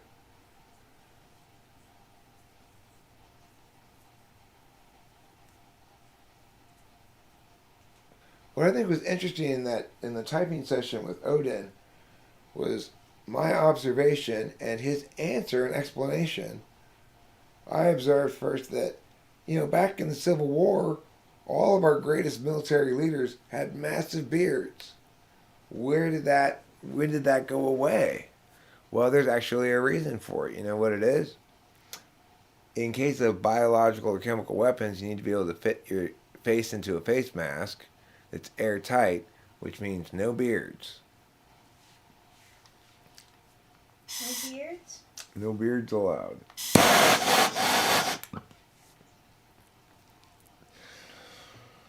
Saving your life is way too important to allow you to have a beard. Unless you're an African American, in which case, go ahead. Because we get it, you get those little bumps. That's the rule. That's the rule. Huh. Pretty suspicious sounding to me. Maybe the military just doesn't care that much about those people's lives. Lets them have beards, lets them in danger. Like, how many people have been medicaled out of the beard requirement since they initiated it? And probably all of them died from chemical or biological weapons, I would guess. The casualty list must be enormous. Angantyr. Whatever happened to old Angantyr? Yeah, Angantyr. Who brought that up? All right. Who brought that up? Peter and Tichi. But I want to just agree with Ellie Shiva here. Everybody in the entire world outside of Ohio, northern Ohio area, agrees. Chicago deep dish pizza is just shitty toppings and cheese lasagna mess. You know? That pizza that we had in Berkeley was fun. Was it deep dish? That was the Or was it regular style? No, regular style, and it was known for like artichoke. That was good pizza, but deep dish pizza is just a mess. It's not pizza at all. No, It's just a mess. It is just a mess. It's just an Italian fucking pot pie mess. No. That pizza that we got in Eagle. In what? In Beagle? Where, like, close to where you and Corey used to live. Oh, yeah, pizza Eagle was- Rock. Eagle Rock, yes. That pizza was really good. Did we go to Casabianca? Is that Casabianca? I think so. With the pictures? Yeah, like the old timey famous people. Yeah. Yeah, that place is great. I'm glad we went there. I'm glad I already took you there before. I thought I didn't know how to take you there. That's a good place. They have the best pizza around here. Best pizza. Yeah, Oh my it's gosh. Super so thin good. crust. Super thin. Yeah. It's like Good these crispy. cheese and- Yeah, it's good. LA is not really a place where you get good pizza. You know, you just get Papa John's or whatever. But if we wanted to go get good pizza, if somebody would ask me, well, if you wanted good pizza in LA, where would you go? I go, I don't really know any place except for Casabianca that I would name. It used to be Mama Petrola's kind of had similar pizza, but Casabianca's was better. That's what it's called, if I'm remembering it correctly. You know, there are certain things that various places specialize in making. So around Los Angeles, you can get every imaginable burrito, right? They'll put anything in a burrito. So, you know, there are places that have good burritos, medium burritos, shitty burritos, but if you if you know your city at all and you live in LA, you probably got a couple burrito spots. That's Another thing is taco truck tacos. So you probably have a favorite taco truck. If you live in more over there, where there's more urban density and more taco trucks. But then other things they don't really cook in certain areas, like pizza. It's not really a LA thing. Not so much.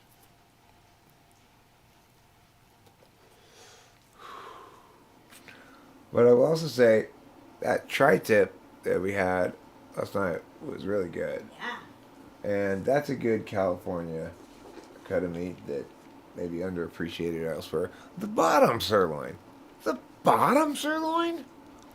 Oh, You mean the yes, top sirloin? the catwalk. No. The Yes, bottom yes, sirloin. yeah. Sirloin. You are the kitty catching winner. Yes. I'm talking about not even necessarily taco trucks. In LA proper, there are Mexicans who stand on the sidewalk with little cooking setups and tables near places where other Mexicans work. Those taco stand tacos, that's like hardcore taco stand, Yeah. Those ones are sometimes the best too. They are the best. Those are your straight up street You're tacos. Standing on the line and gonna wait outside. That kind. I'm talking about ones where they don't even have a car. It's just in Oh. downtown LA area or around there where it's like more urban. There's taco trucks that aren't trucks. They're just Mexican ladies who set up a couple tables and have some cooking shit set up, and they set up near someplace where a lot of other Mexicans work, and then the Mexicans will all line up to buy tacos there.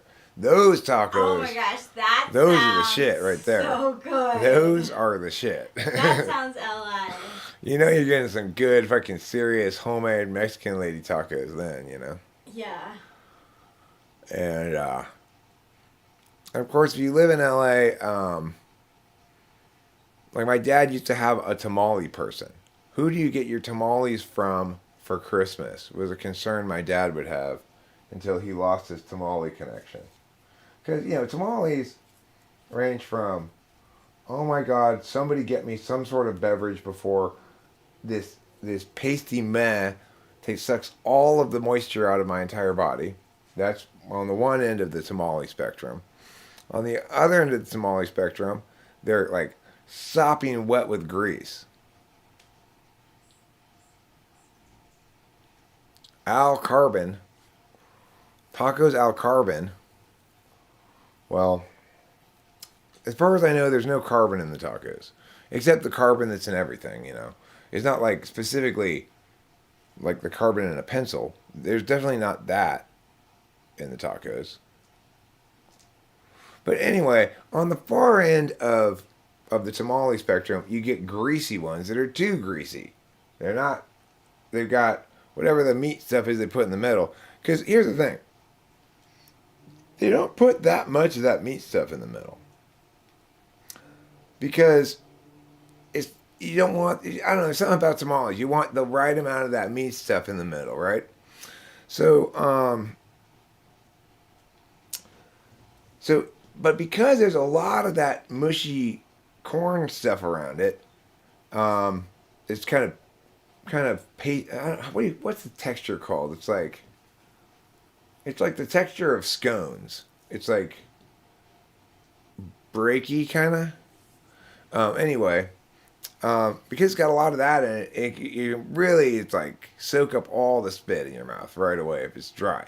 So even though it has a little bit of that meat stuff in the middle, it's got to be super greasy, just the right amount so that it greases up the rest of it enough so that it's not dry, but it doesn't make it greasy, crumbly. Yeah, it's kind of like a wet crumbly though. That's the weird thing about tamale stuff. The stuff that's around the meat in the tamale is it's kind of like a scone that's wet but somehow has no moisture in it anyway.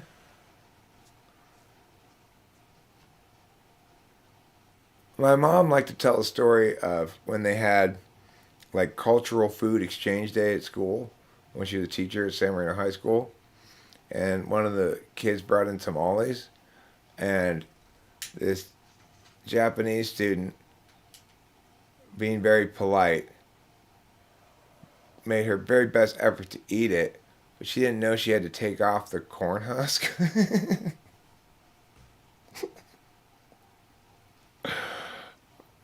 No, you gotta take that part off. You know?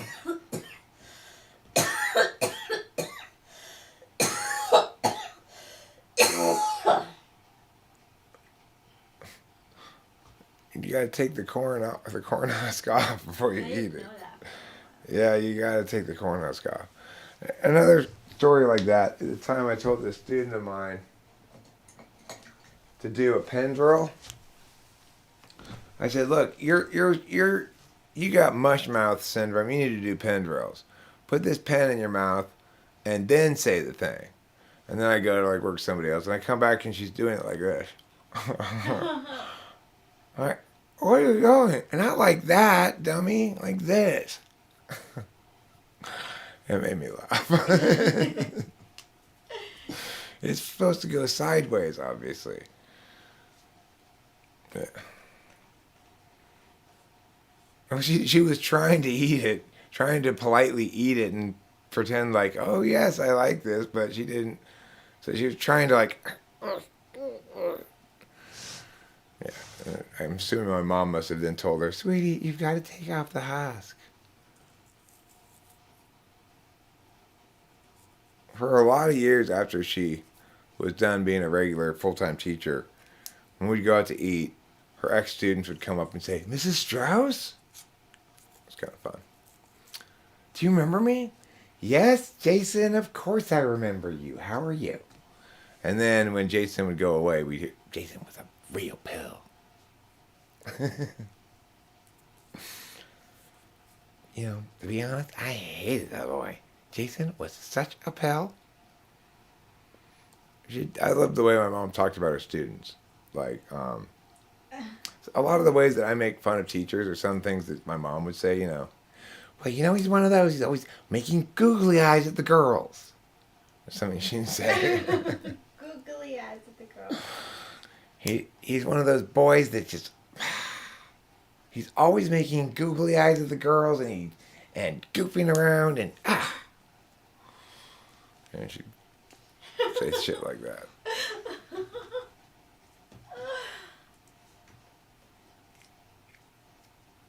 It's unfortunate that my mom was already so deep into dementia when I started this channel.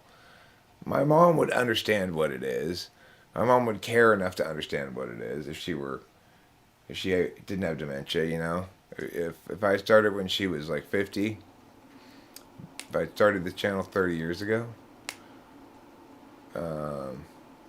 what year would have I started it then? What year did YouTube start? My mom was an ISFJ. 2006 is its birthday. 2006 is YouTube's birthday? So I couldn't have even started it when she was 50. I would have had to start it... If I started it on its birthday, I would have started it 16 years ago. So I would have been 36. My mom was a classic ISFJ. She liked to putter in the garden. She cooked. She loved to read. She liked masterpiece theater and people dressed up in Elizabethan outfits and Victorian outfits and period dramas. She got really angry at like unfairness in a selfish way. And she was a really loving mother who didn't handle adolescence of her child very well, you know. The SFJs in general do a lot better with kids before puberty than kids after puberty. My ex-wife was an ESFJ, yeah.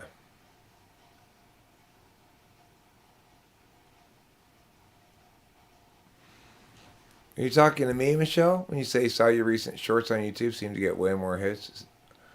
Yeah, they do get way more hits.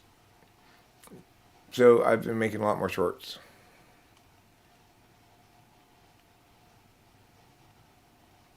But my mom was basically a homebody and a 9. My mom was also a 9 like Rachel. I realized that yesterday or something, and it makes me go, oh. I really started to realize how 9 and 8 dynamics work so well together. Because an 8 uses anger because the world's pushing back or giving them some sort of obstacle. My mom was ISFJ. My ex-wife was ESFJ. But anyway, so 8's response to life presenting obstacles and pushing back is to get angry. But 9's response to anger is to not be an obstacle or push back. So it's immediately diffusing.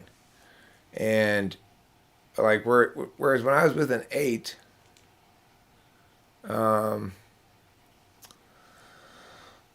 I don't want to post on TikTok. I don't want any other platforms. I'm surprised they even took up shorts, but I like them. It makes me NI.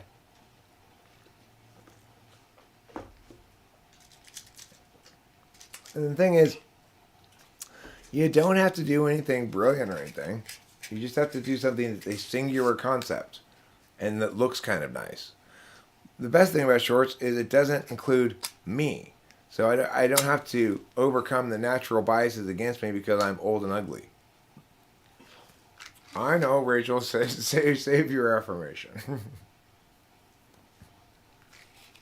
I still love you to all of the bits and parts of you. And likewise, my darling, likewise, 100%.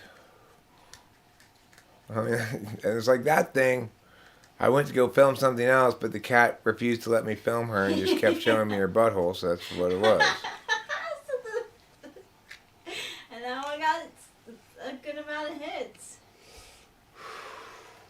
But remember, one of the videos, one of my shorts that got a lot of hits was one where I'm just filming a chair for 5 seconds and say, now that's a fancy place to sit or something like that. You know, it's all it is.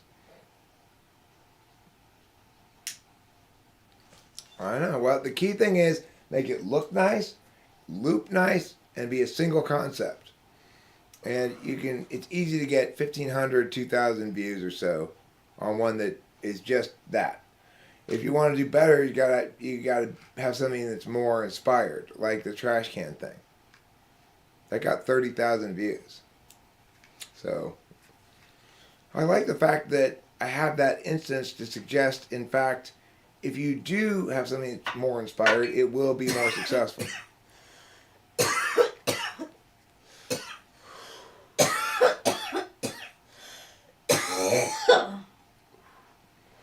Well, it's just people who want to watch shorts. The thing is, I don't view media consumption habits as indicative of intelligence or whatever.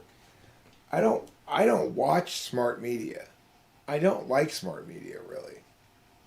I like smartly written shows, but if it's intelligently written rather than written to sound smart, you know. But mostly when I watch YouTube, I watch like closed circuit video captures ghost on camera, shit like that. It's not what anybody would call intellectual material. I don't like shorts myself. I don't watch them, but I could conceive of finding a shorts channel that was structured in such a way that I would like to watch them.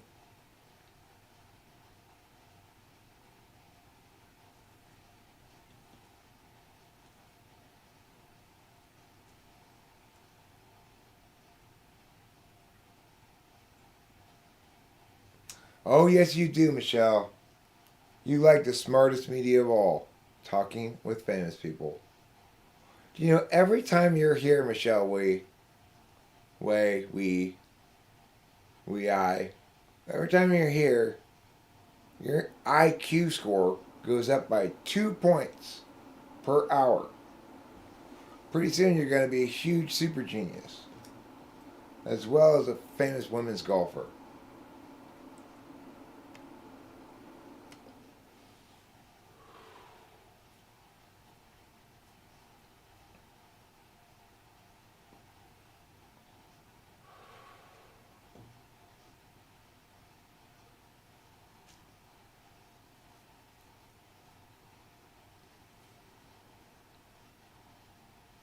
You know I'm joking?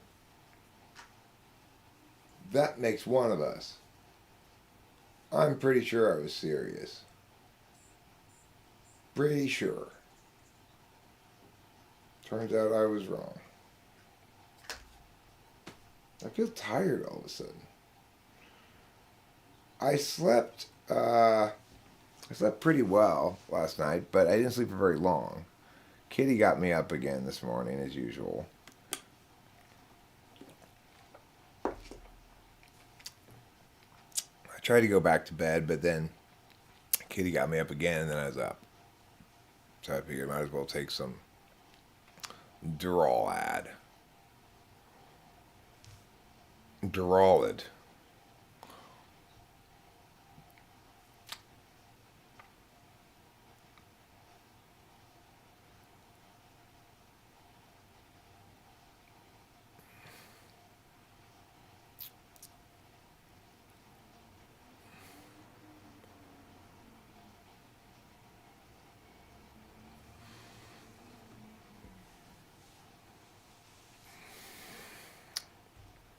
What makes her a scoundrel? I'm curious too. Yeah. I'm curious too about what makes her a scoundrel. In what way does she have Han Solo-esque qualities? Because when I think of scoundrels and scruffy nerf herders, I think of Han Solo first of all. He's the most scoundrelly, scruffiest nerf herder I've ever met.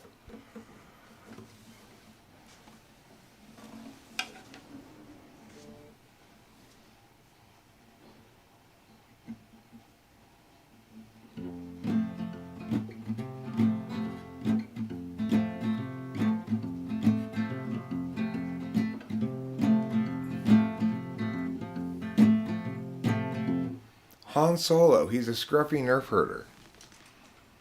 According to Leia, anyway. And Leia never lies. Leia never lies.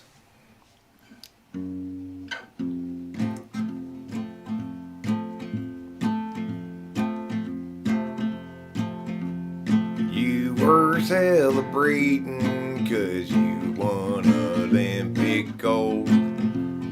Don't start celebrating yet until your piss grows cold, because we're gonna test for drugs and see if in fact you earn your medal. Performance enhancing drugs make you a cheater, because everybody would have to constantly use them. Performance enhancing drugs. I remember I was watching a baseball playoff game one time.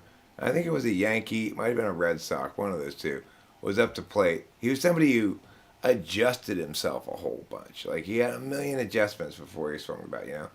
But he looked so fucking thwacked out. They had a nice close-up of him. He's like, I'm like, oh my God, that guy must be on like 300 milligrams of Adderall right now. Because, you know, a lot of baseball players get themselves diagnosed ADHD, so they get prescribed Adderall, so they're playing on speed. Which might very well also be considered a performance-enhancing drug in some circumstances, you know.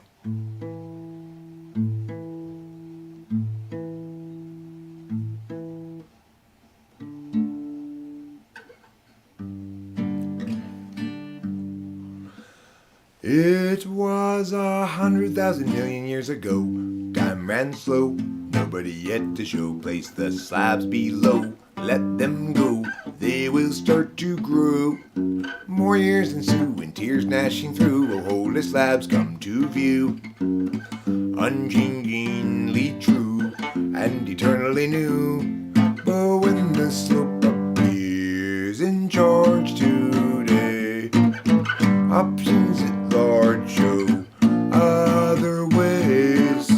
Give each a chance now. Once quick to check, but don't get caught standing on deck. The slope presents a fork. It's not easy stopping short, too far along to turn around. Perhaps the better course was headed ever north. Now there's a fitter force, enemy ground. It was 100,000 million years ago. Time ran slow, nobody yet to show. Place the slabs below and let them go. They will start to grow. More years ensue and tears dashing through. Holy slabs come to view, unchangingly true and eternally new. When the slope appears in charge today, options at large show other ways. Give each a chance now, once quick to check, but don't get caught standing on deck. The slope presents a fork, it's not easy stopping short, too far along to turn around. Perhaps the better course was headed ever north. Now there's a fitter force, enemy ground. It was 100,000 million years ago. There. That was great. Thanks. First time I've not messed that song up in a while. I feel pretty good about that. Not messing it up. Not messing up. I'm happy for you.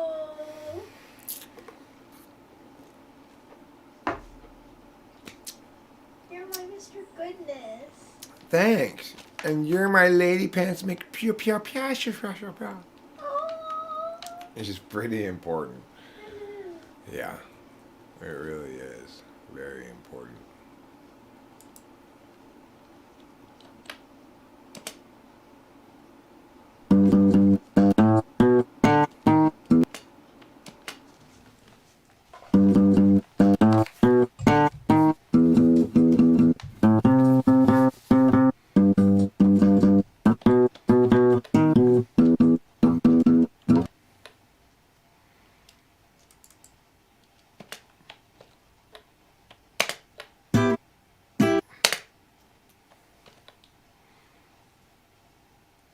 Where are the drums?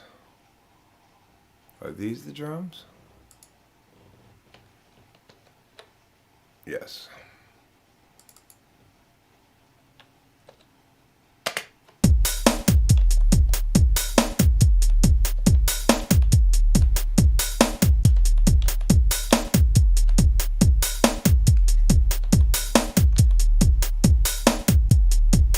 Hello, everybody. And welcome to the Talking with Fence People live stream. As you can probably hear, I've got some drums playing in the background. We're waiting for the festivities to begin. It's going to be extremely exciting then. Everybody's going to be thrilled, carried away on a whirlwind of adventure.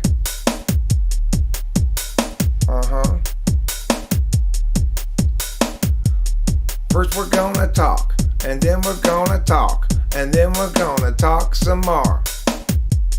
First I'm gonna say words, and then I'm gonna say words, and then I'm gonna say more words. First we're gonna talk, and then we're gonna talk, and then we're gonna talk some more. And once we're done talking, I'll start talking, and then we'll talk, and wow, yo! That was pretty exciting, you'll say, until the beat drops again.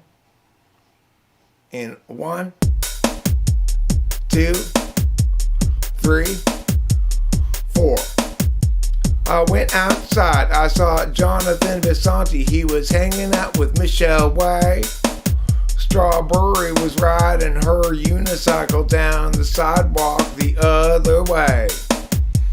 Boba Fett came and pushed her off of it, and Strawberry fell into some shit on the ground, and she was angry. Wait, that's not a clean loop, is it? Not a clean loop.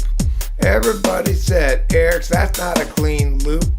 it goes goop, and then you gotta start it over again from the top because your loop is like shit, friend. You gotta make it stop and fix it, make it go right, make it go well. Otherwise, you're putting us in bad looping hell. We don't like your shitty loop there, mister. So go outside and find you a good mister to keep you cool in the hottest of the summers. Misting you with water, misting you with bummers, taking you to raging waters to ride the slides. And when you do, you'll get wet and say, yay, the tide of water's coming and pinched me and made me all cool, despite the super hot sun in the sky above. Okay, well, good. I'm glad we're getting to talk with some drums. That always makes the conversation more powerful. Today's the day that you have chosen the seminar that's going to change your lives, okay? That's right. Welcome to Eric's Goal Orientation 101, where we turn goals into realities by ordinality. Here we go. Everything good in life is work. If you don't work, then you're just a jerk. You need to have some goals. Don't do drugs, have goals. Set a goal for soon from now. Set a goal for medium, wow. And set a goal for long term too. That's how you become optimal you. Let's set goals. Alright, let's set goals. Tonight, we're gonna write them down in a little book. These are the goals I'm going to achieve. Sook is the name of my North Korean friend, a pen pal I began writing to when I thought this could improve my foreign language skills. After all, that could pay the bills. And what's more important than being optimal and efficient? Nothing. Let's set some goals. All set some goals. I've got a goal to make you set some goals. We'll set some goals, and then we'll have goals. And we'll say, wow, I love those goals. I'll ordinate how to accomplish them.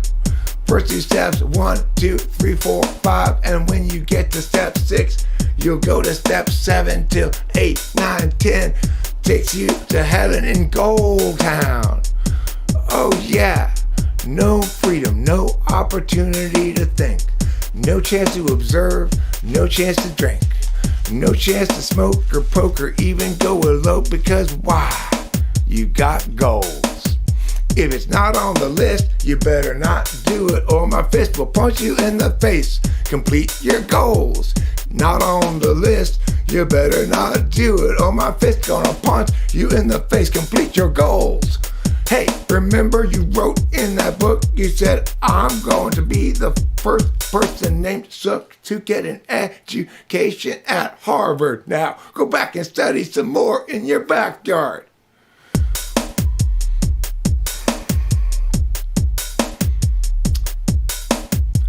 What I see before me is a whole bunch of losers. Inadequate goals. A whole bunch of losers. What I see before me is a whole bunch of losers. Cause you don't have goals. You're a whole bunch of losers. If you were like me, you'd have invested, see. Working 60, 80, 90, 100-hour weeks. That's fine. You don't need to sleep. That's what under your desk is for. First, get your book out and check your goal list. Is it on my goal list? If it's not on your goal list, cross it off. I got no business thinking about that stuff. Check your goal list again. See number 3, what's the goal step that you're on again? You got to do this thing over there. It don't matter how long you got to sit in that chair. You got to complete the goal on the list. If you don't, you're gonna get my fist in your face. It's goal time, motherfuckers. Let's follow through on some plans. If you plan something, you better do it. Follow through on what you said every time. If you plan something, then you better do it. Otherwise you didn't follow through, you lying. If you plan something, you better do it. Otherwise I'll scold you with my wagging finger. If you plan something, you better do it. Yeah, extroverted thinking and extroverted sensing from here to eternity. They really know how to rock with planning and goals and achievements and college and stuff and good earnings and insurance and IRAs. I love that shit. Let's all have an investment course on how to be boring. The answer? TE. That's how you be boring. Listen, extroverted thinkers, keep your solvency out of my pants. Oh yeah. Extroverted thinkers, keep your solvency out of my pants. Oh, you put your solvency there, you put your solvency there, but don't put your solvency up under my web because I want your solvency straight out of my pants. Come on, TE users. Extroverted thinkers, get your solvency out of my pants. Oh yeah. I see the extroverted thinkers, get your solvency out of my pants. Oh yeah. You wanna take your solvents and put them up in there. Reach between my legs into my underwear. With your extroverted thinking, get it out of there. Take it out of my pants. Oh yeah. Right? Yeah, we don't want any extroverted thinking in our pants, alright? I'm gonna send you to the Vaginal Plus Blue Splash Party tonight. They're doing nitrous oxide and lots of other fun stuff's having no kind of fight. They just dive into the vaginal blood, splooshing and splashing. Oh yeah, yeah. Vaginal blood, sploosh splash party tonight. All right, all night, tonight. Baby girl, child woman, baby girl, child woman. Woman, child, girl, baby girl, wild, child, woman, child, woman, girl. Lady. Yeah. Lady, woman, child, girl, baby, lady, woman. Lady, woman, child, girl, baby, lady, woman. Lady, woman, child, girl, baby, lady, woman, all night. Tonight. Till the morning light.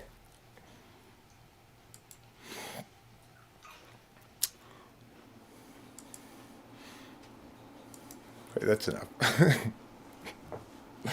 That's enough.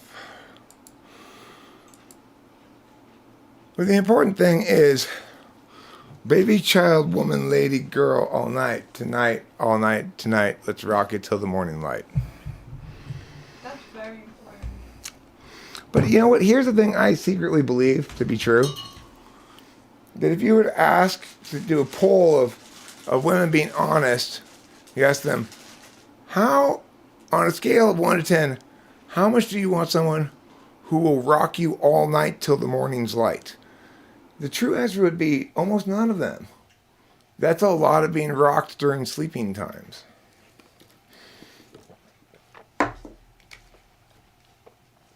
So hold on a second. He rocked you all night long? For like 9 hours straight? Yeah, all night. Till the morning light.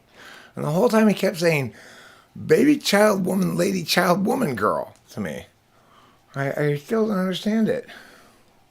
When I asked him what he meant, he'd just say, all night, tonight, all right. And no TE user did anything to me. I'm fighting the good fight, right?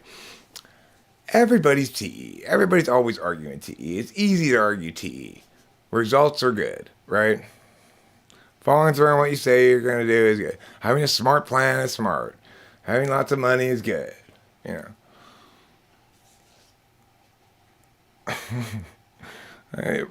My father's presence has little to do with the sounds I make because he's so deaf it doesn't matter. Yeah. As long as you don't touch his stuff. Number one rule among ESTJs. Don't touch my stuff. Okay, that is the ESTJ's number one universal law of the universe rules. Do not touch my stuff. And if you're smart, don't even touch your own stuff around me, because you're not going to be touching it right.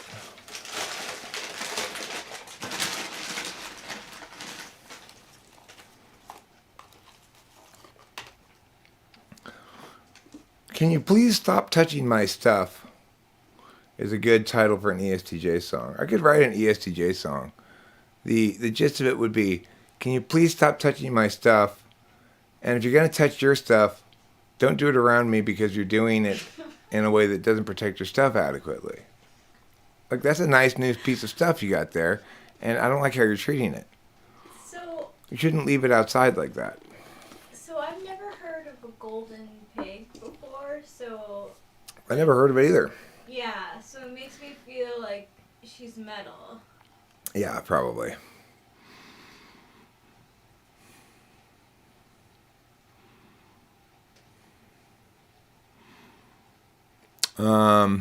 Why do I think TE is worse than FI? Because FI is appropriately selfish, right? If I want FI, I'm being selfish. I get that.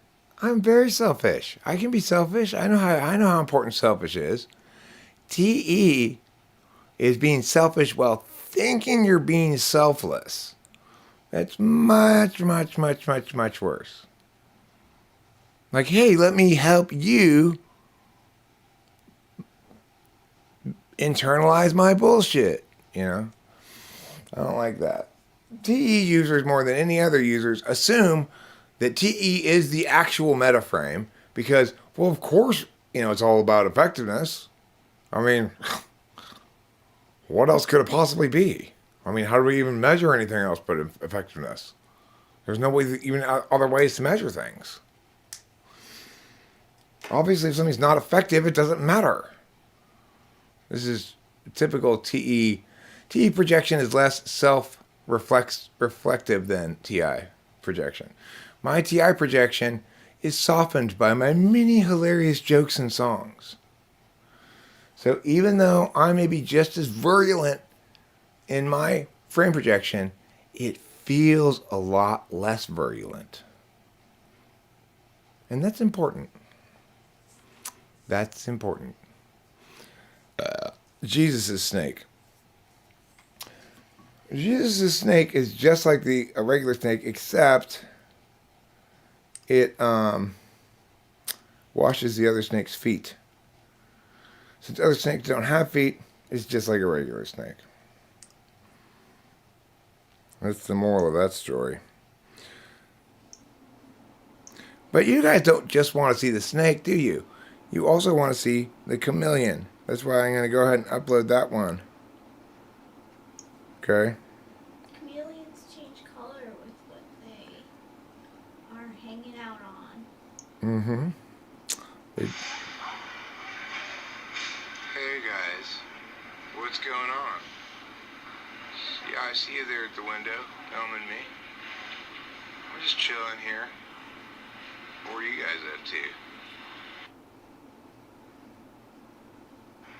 What's going on? Yeah, I see you there at the window, filming me. I'm just chilling here. What are you guys up to? What's going on? Oh, what's going on? Oh, up to? What's going on? Yeah, I see you there at the window. Yeah, I see you there at the window, filming me. I'm just chilling here. What are you guys up to? Yeah, I see you there. There. That one turned out to be 8.5 seconds. That's a good length for that one.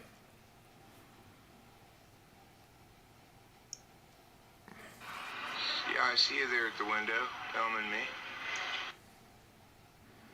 I'll try this one, Cali Chameleon.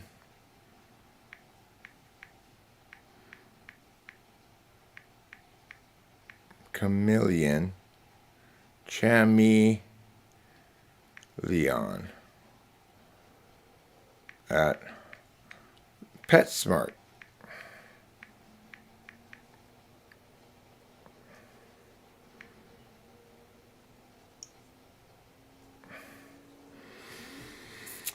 Okay. Well, that snake one already has 267 views. It must have gotten onto the shorts feed quick. It's a Because beautiful python. it is kind of a fancy one. When you upload a thing, from what I understand from this YouTuber named the Tech It Realm, your video is assigned a random number. So it's like I might upload 4 shorts.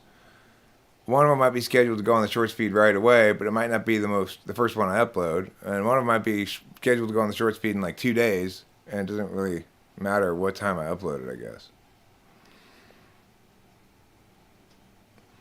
Callie Chameleon at PetSmart. Hey Rachel, where are you? Says Mac Daddy. I'm going to reveal her secret location right now.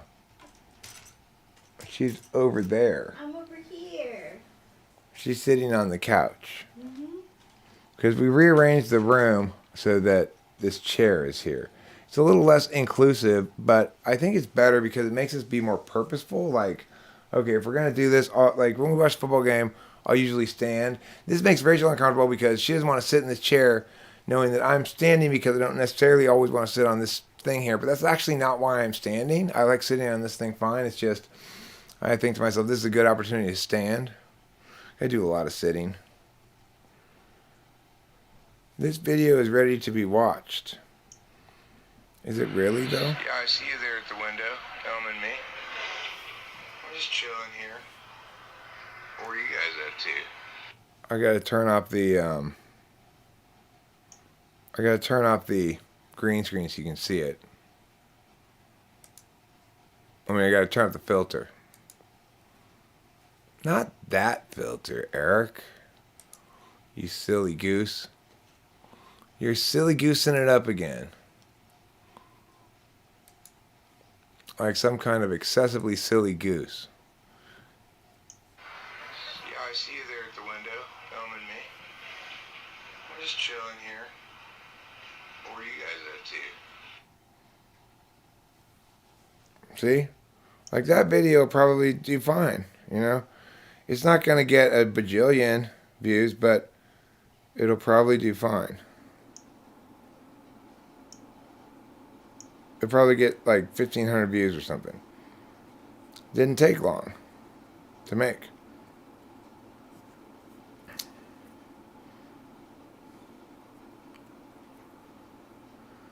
But then some of them never make the feed, and I'm not sure why exactly.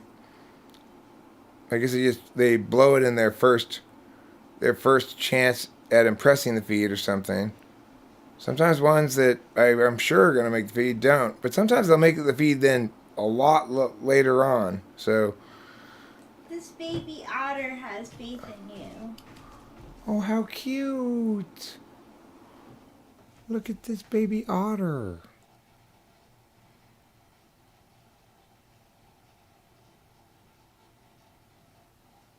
That's adorable. That is truly adorable. That's why people watch shorts, because you get to see shit like that. Yeah. Who doesn't want to see that? Right. That's like the baby Yoda of baby otters. Yes. Well, that's how shorts are as well, Rain. So the thing is, you can, and I did, optimize my video for continuing legs as a YouTube video, but that's a slow, even for videos that have good legs, they're very unlikely to get more views in an average month than your best new videos of that month. So that's how all the shorts feeds are. In fact, one of them that had like 2,000 views, it got it in 2 hours. It got like 1,500 views in 1 hour, 500 in the next hour, and then that's it.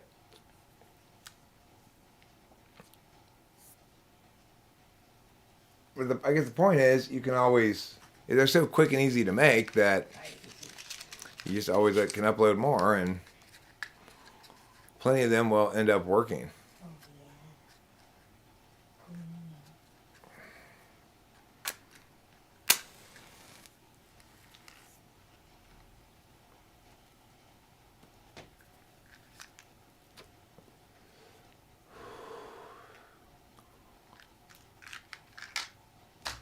But if you can show something like that people, yeah, I get a couple $100 a month from it. They deposit it every month around the 21st into my account. It's usually like last month it was more like $300, which is pretty good for me. I mean, that's like the best ever almost, or around there. I've had maybe a little bit more on months when I had a few people dropping super chats and stuff. Like dropping hundies on super chats, or the time that one dude dropped like $500 on a super chat. But YouTube takes half the super chat anyway, or 40% of it or something. Regardless, from just ad revenue, yeah, last month was probably my best month ever at $300, which is not bad, you know. But it's certainly not. You're not going to make a living off of it.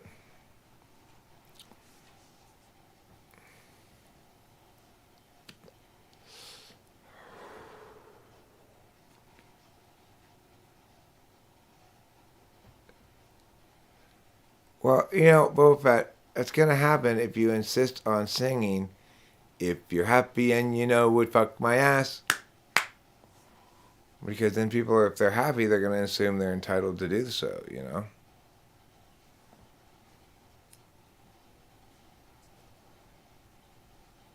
If you're happy and you know it, then your cock will surely show it. If you're happy and you know it would fuck my ass. You got the lyrics to that song all wrong, Boba Fett. No. It's clap your hands. It's I'm not an elephant.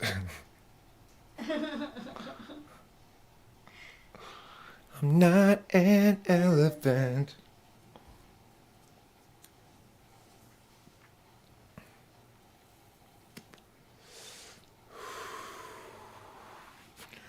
None of the videos that I've made have very particularly good long-term legs. So a couple of the best ones that have legs like that are the Asshole's Guide to 16 Personalities. That one gets steady views across time. And Zachary's video, How to Know If an INTP Likes You, which is still, I think, my most viewed video of all time. And I'm not even in it. So, goes to show you what an asset I am to this channel. Chocolate broccoli. Did I hear about the brawl at the Golden Corral? No. Yeah, I mean, I agree with you, Rain. I'm not complaining. The thing is, YouTube wants me to utilize their various tools to milk all of you out of as many of your dollars and cents as I can. So I could set up a members only thing and cooperate with YouTube's plan here to basically replace Patreon for YouTube creators with its own thing, right? And I could make a lot more money from the channel if I maximally paid attention to that. But I don't, because I'm still thinking about whether I even want to have a members only area. I don't like that idea of things. I'm egalitarian. I don't like VIP sections. Oh, is that a VIP section? Well, then certainly I must be entitled to go in there because I'm very important. No, you're not on the list. But it says VIP. I may not be on the list, but fortunately, it doesn't say very on the list section. It says very important person section. And I'm a very important person. If you wanted to name it very on the list section, you should have named it that. Very on list section. Well, as soon as I met and talked to Zachary for a while, I was like, man, this kid's gold. This kid's going to bring the chicks around. He's going to bring the young people around. I got to incorporate him as much as I can. This is a golden boy. He's got that southern charm, you know. Handsome, young, blonde, southern INTP who's willing to talk enough to make some videos. Yeah, I still get comments on that video on a fairly regular basis by chicks who are clearly trying to like pick up on him or whatever. So that was cool. In fact, Zachary was integrated in my life beyond just remotely too. He came and judged for me and coached for me at the national tournament in Utah, and I tried to sort of hook him up with Delilah, but unfortunately, bad timing. They both started new relationships not that long before we left for nationals, so it didn't end up happening. And he's still with that chick actually, but Wow. Delilah's long past that dude that she was with.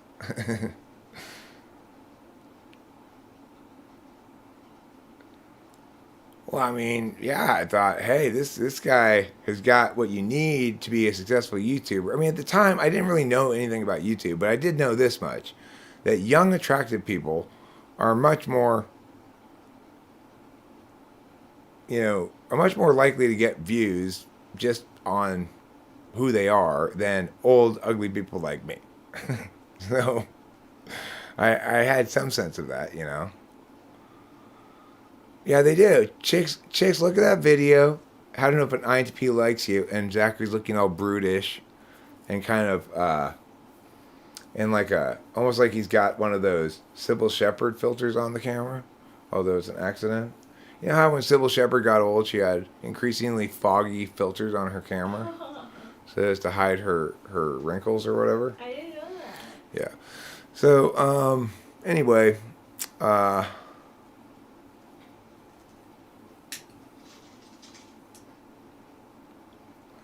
that thumbnail and title, it's broad enough of a topic.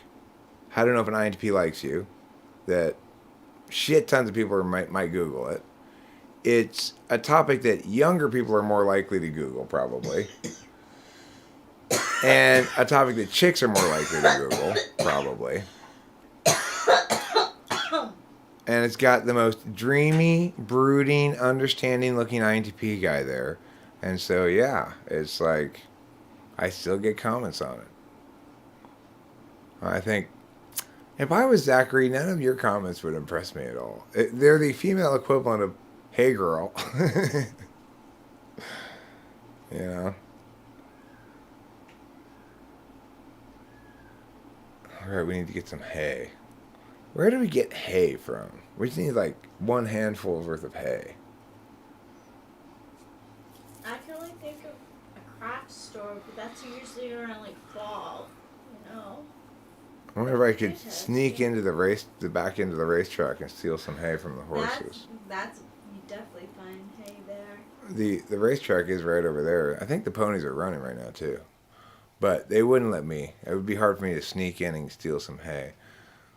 I could probably just go up to like the security guard and it's near where the back end starts, where the stables and shit are, and see, hey, could you just hand me like one handful of that hay over there? I'm making something. I need a handful of hay.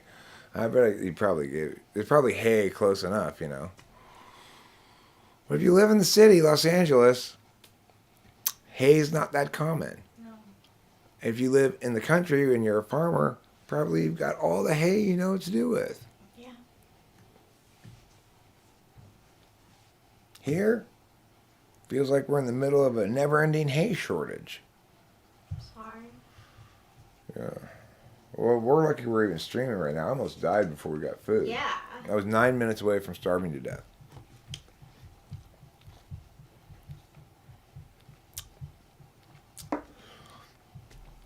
Okay, Jack, listen. Chicks with ovaries is a little redundant. If they're chicks, then they've got ovaries. And if they've got ovaries, then they're chicks.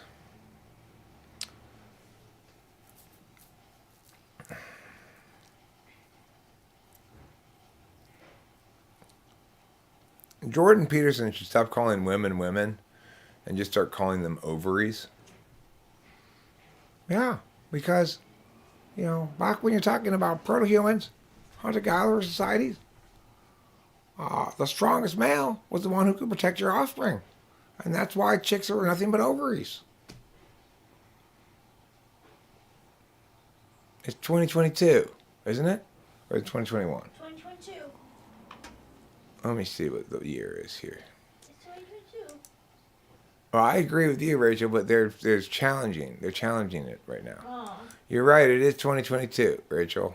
It is 20. It's 222022. That's the date right now. 222022. It's a lot of twos. If Vin Scully were calling this baseball game, he'd say, "Deuces wild."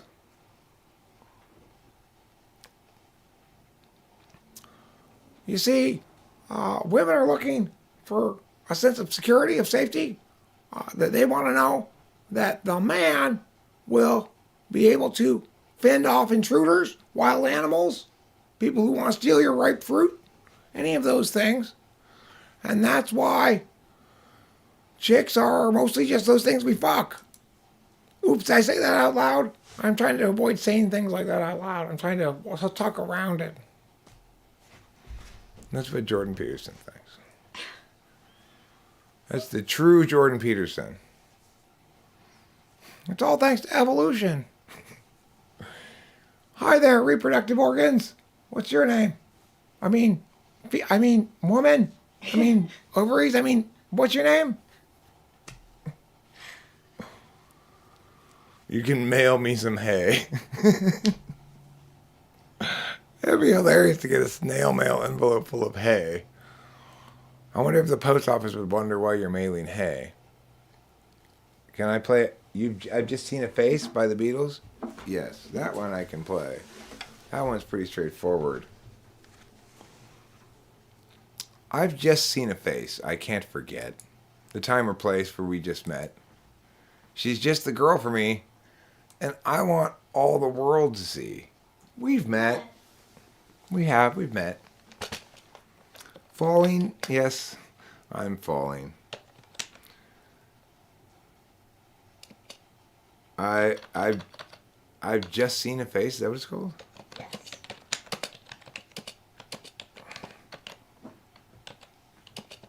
Chords and lyrics.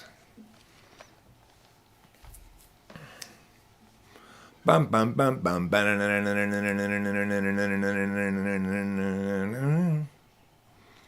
She had to leave. Bum bum bum bum bum bum bum.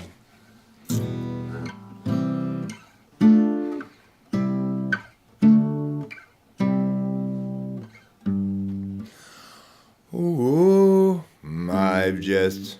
Maybe I should mod transpose this to F. I'm going to transpose it to F. Now that Ultimate Tab has transposition, which is pretty convenient. Why did you transpose? There you go.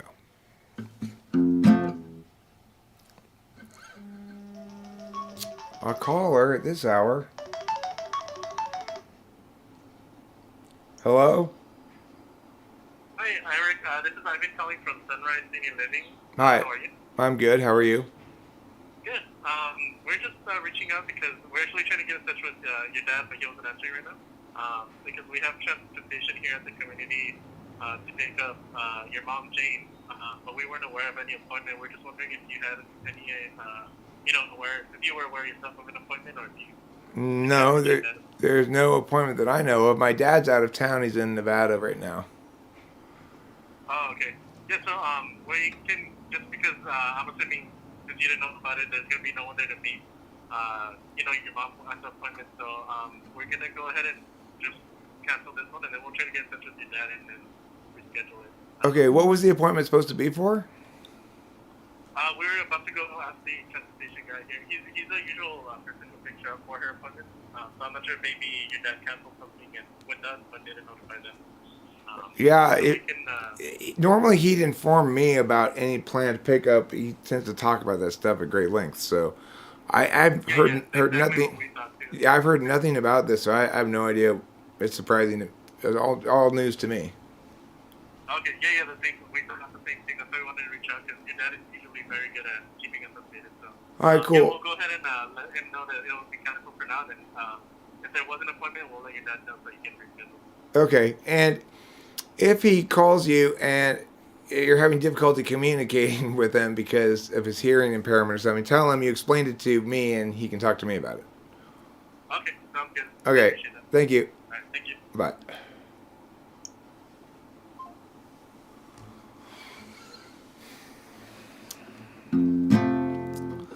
I've just seen a face, I can't forget the time or place where we just met. She's just the girl for me. I want all the world to see we've met. Wah, wah, wah, wah, wah. Had it been another day, I might have looked the other way. I'd have never been aware. As it is, I'll dream of her tonight. La la la la la la. Falling, yes I am falling, and she keeps calling me back again. I have never known the likes of this. I've been alone and I have missed things and kept out of sight. Other girls were never quite like this. Ah, na na na na na. Falling, yes I am falling, and she keeps calling me back again.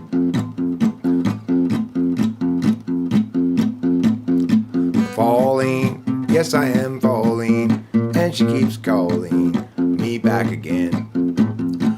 I've just seen the face, I can't forget the time or place where we just met. She's just the girl for me, and I want all the world to see we met.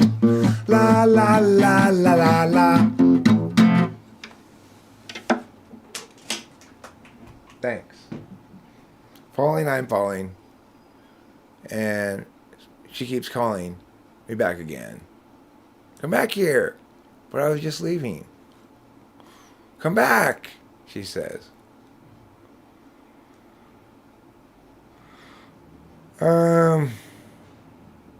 2 is the loneliest number as well.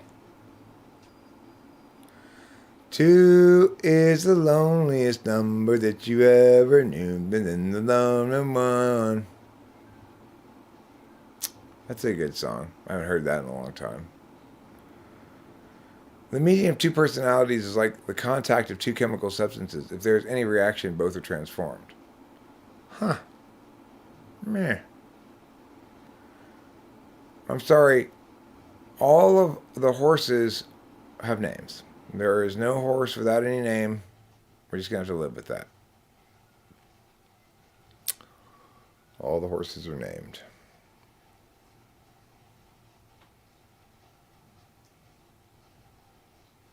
If I had a thoroughbred horse,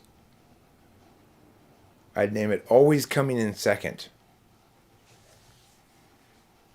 That way I'd counter jinx it.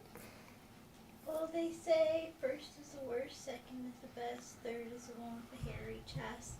Oh. I thought they said first is soda pop, second is pee, third is I've never heard that before. That's how the drinking fountain was in my elementary school. Oh. There was 3 drinking fountains in the line of drinking fountains, right? First one is soda pop, second one is pee, third is you wanted to drink from either the first or the third one, because the middle one, instead of having water coming out of the fountain, apparently, or at least according to the children, had pee coming out of it, and the first one had soda pop coming out of it. So you want soda pop? Soda pop's fine. I don't remember what the third one was now. The third one is whatever that is. Okay, horse with no name. Look at my horse, it's got no name. I just call it horse when I want to name it something. There. Horse with no name.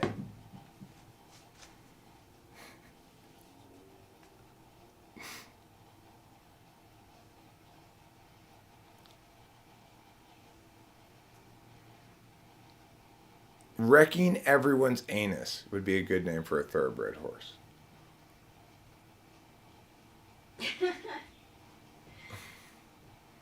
Or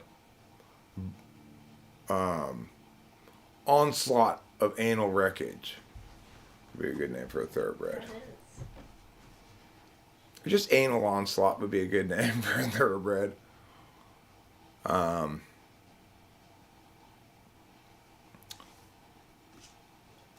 Methamphetamine lover. Good name for a thoroughbred. Finely trimmed pubes is a good horse name. That your NI is right on point there, Jonathan Basanti. Finely trimmed pubes is a good horse name. Peter, would you like some cat food or what? What do you want? You want some cat food?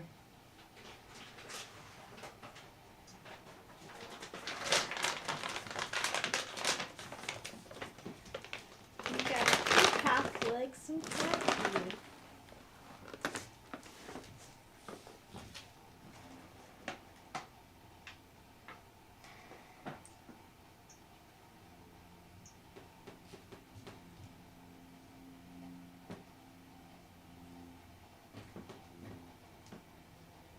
Wow, did you get the cat food I liked? Yes, I got the cat food you liked. Here.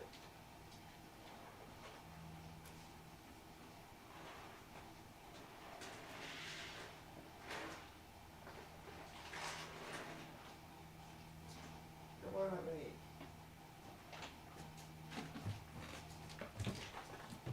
Go on, come on up and eat. And maybe get a short food. Earn your cat food by making it short. Peter. Peter didn't teach you, as I call you now. Come on. Come on up, buddy. It's eating time.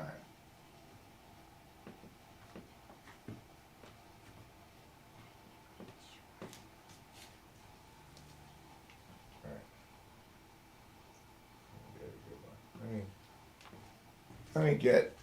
Let me put it on the little thing here. Where's my little stand thing?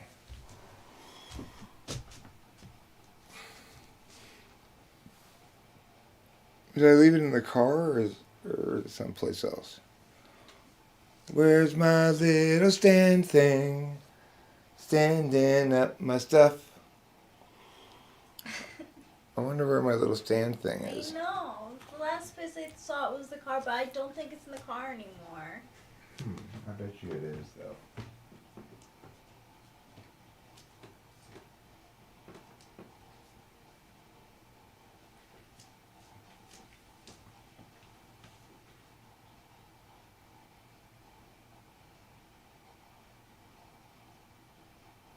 Arms, huh? Well, I guess it'll do.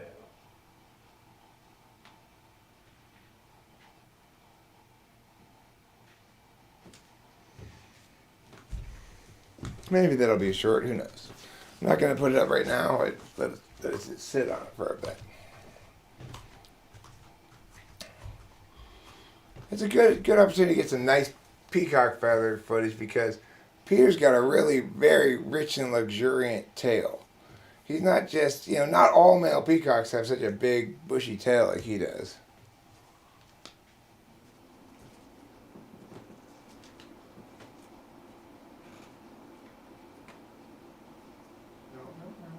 You're fine. Okay.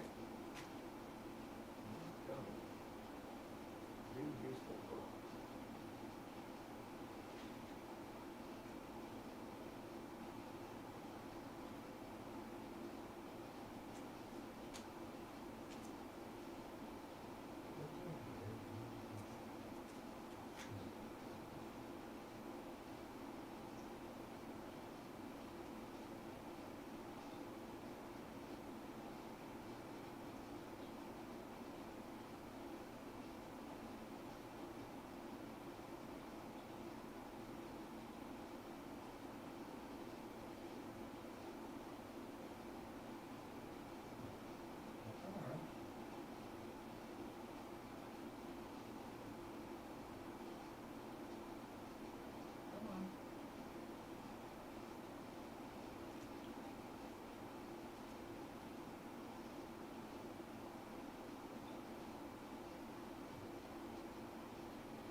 Got the feather cat food. You walk around in a circle, Peter. Watch. And you don't want to put your back toward me either. That's why. And you're being safety conscious. Don't be so safety conscious. It's fine. I'm not going to hurt you. When have I ever bothered you at all? I'm not out to get you or anything.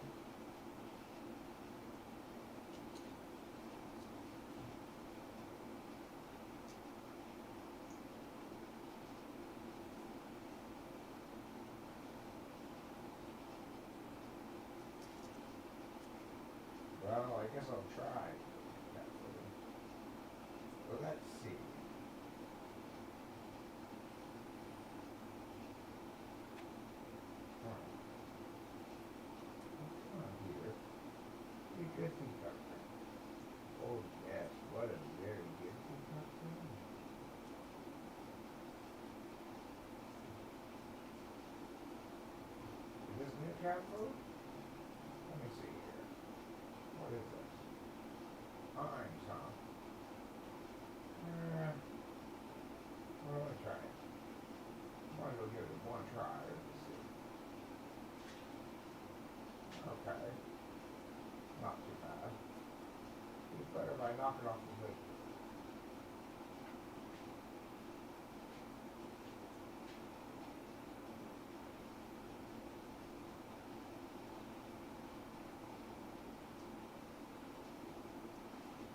Orange is made out of chicken, Peter. That makes you sort of a cannibal.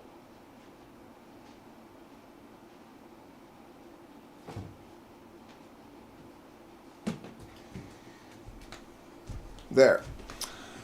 Sorry for the delay there, friends. I was trying to get a good short with the peacock. I've got peacock feathers coming out of the wazoo.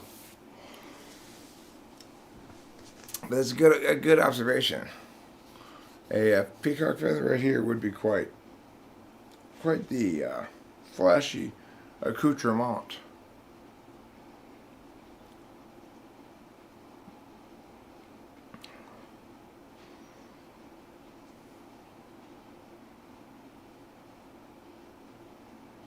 So I guess I'm about out of live stream. Michelle, why? That's a joke, obviously. Okay? It's a joke. I don't think any cognitive function is worst. Okay? There's no such thing. It doesn't make any sense. It's obviously a joke. Okay?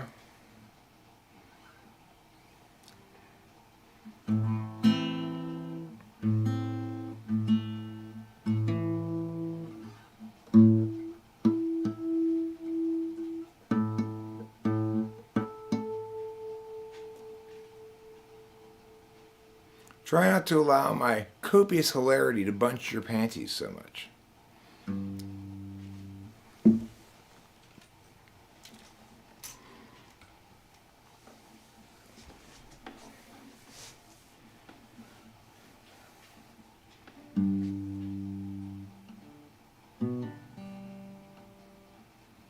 I'll make a joke about a guy with a hunch. I'll make hilarities about having lunch. I'll make things funny when I feel the hunch. But Michelle, don't get your panties in a bunch. Sea shanties will crunch under feet like seashells strewn across the street. And sisters of your mother are your aunties. They've come to lunch. But Michelle, wait, don't get your panties in a bunch. I'm telling jokes constantly, all the time. Michelle, wait, there's no reason for crying. I'm telling jokes, hilarious and true, with my talking voice and my singing one too. So although you'll hear stuff about shanties, and you'll also hear some things fancy, and while I have an urge to crunch, Michelle, wait, don't get your panties in a bunch. That's a pretty good freestyle. It's called Michelle, way, don't get your panties in a bunch. Way, wee, why, way, woo. It doesn't matter, Michelle. That's not the point. How to pronounce your name is not the point of that song. Oh, you know what today is? What? Groundhog's Day. Today's Groundhog Day? Yeah, it's February 2nd. Now this song, in contrast, is about how to pronounce your name. It spells with stay and play. It doesn't spell with she and we. said no way. Her name's not gay. It's pronounced Michelle Way. Now that song's about how to pronounce your name. You got that song and the previous one confused. It's a common mistake. The opposite of the Smiths. Here's the Smiths. I was sitting alone, and everything was dark and pointless. Then I thought to myself, I kind of like to touch boys, and I don't want to say that though. I feel so much like Mary Magdalene when she was torn up and then Jesus was born. That's a little bit more Smiths-like in the lyrics. In the lyrics, specifically.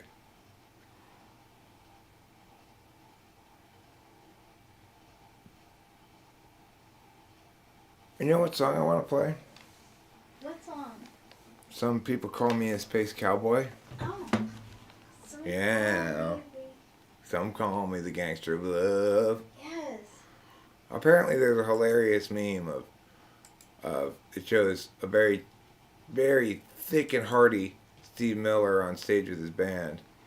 And it shows him singing that lyric, and the other band members are all thinking, nobody ever calls you that. What's that song called? I'm a smoker, I'm a joker, the Joker.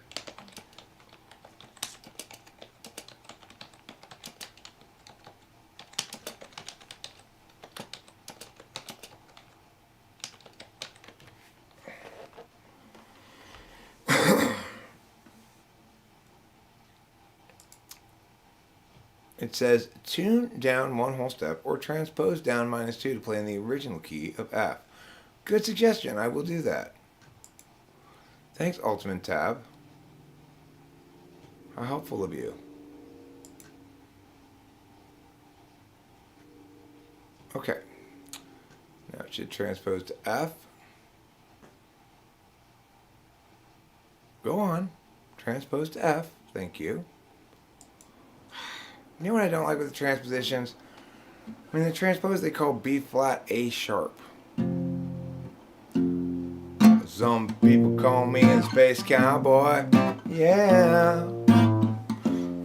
Some call me the gangster of love. Some people call me Maurice, because I speak of the pompous of love. People talk about me, baby. Say I'm doing you wrong, doing you wrong. Well, don't you worry, don't worry, don't worry no more, baby. 'Cause I'm right here where I belong. 'Cause I'm a picker, I'm a grinner, I'm a lover, and I'm a sinner. I play my music in the sun. I'm a joker, I'm a smoker, I'm a midnight toker. I sure don't want to hurt no one.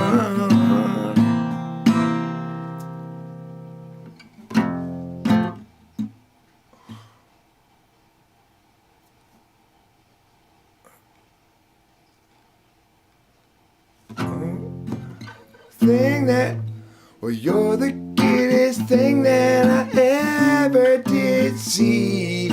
I really love your peaches, wanna shake your tree. Lovey-dovey, lovey-dovey, lovey-dovey all the time. Ooh, baby, I'll sure show you good time. I'm a picker, I'm a grinner, I'm a lover, and I'm a sinner.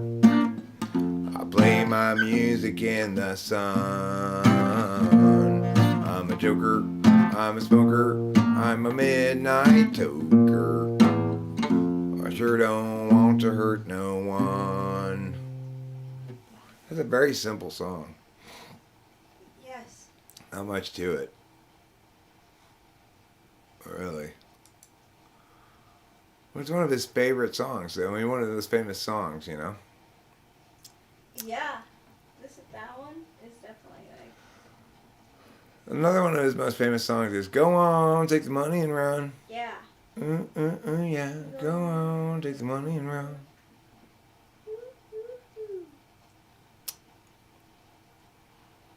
I was looking for a job and then I found a job. But heaven knows I'm miserable now in my life. Why do I give valuable time to people who don't care if I live or I die?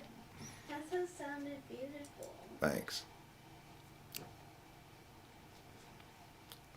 The thing I want everybody to remember is this. I am human, and I need to be loved. Now I know how Joan of Arc felt. I know exactly how she felt as she was burned to death. Now I cannot play any Dave Matthews. I don't know any Dave Matthews. He doesn't have songs, he just has recorded masturbation sessions.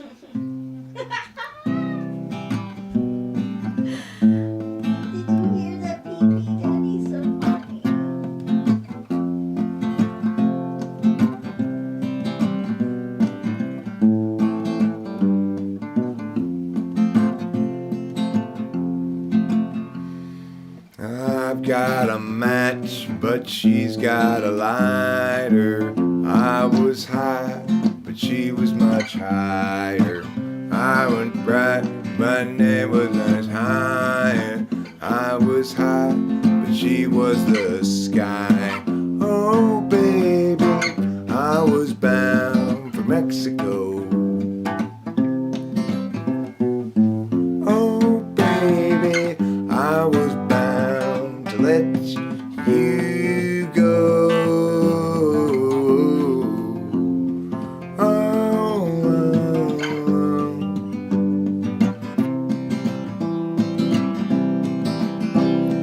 I don't know much about Cinco de Mayo. I'm never sure what it's all about. I say I love you, but you don't believe me. You say you love me, but I've got my doubts. Oh baby, I was bound for Mexico. Oh baby, I was bound to let you go.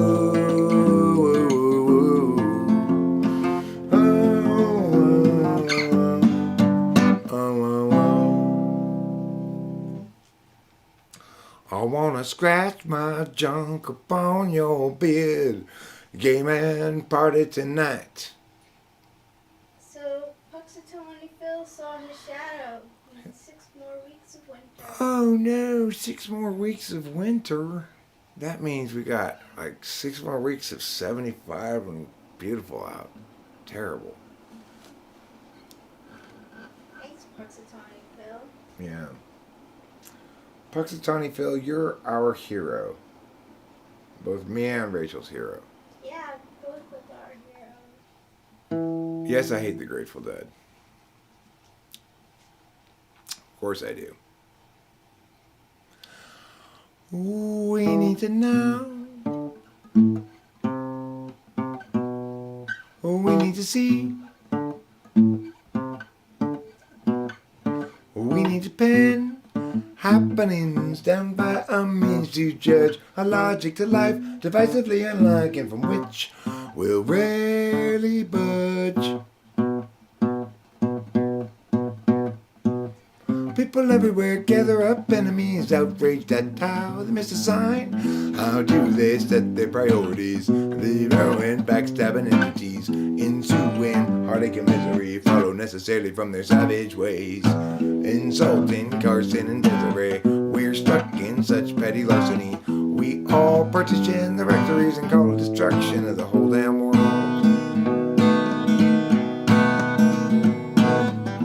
Judy shares now her limits,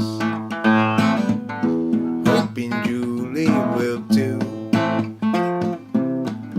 Jerry shares 4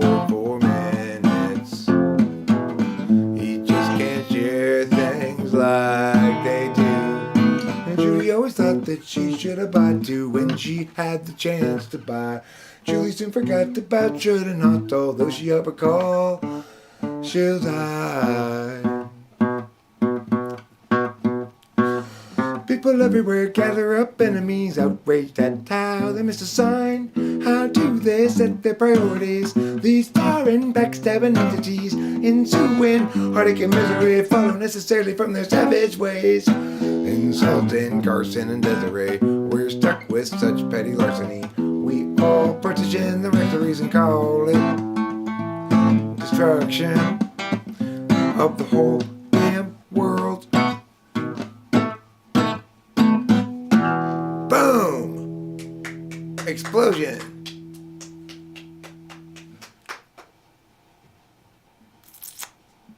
Call that song Boom Explosion.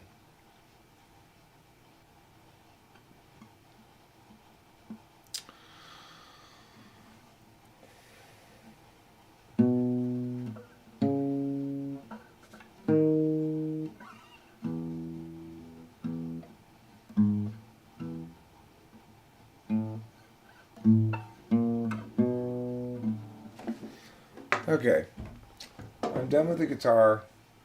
I'm done with my schmar. I'm done playing bliggity bliggity blar. I want to see how the fish are doing. Oh, getting around and getting around and getting around.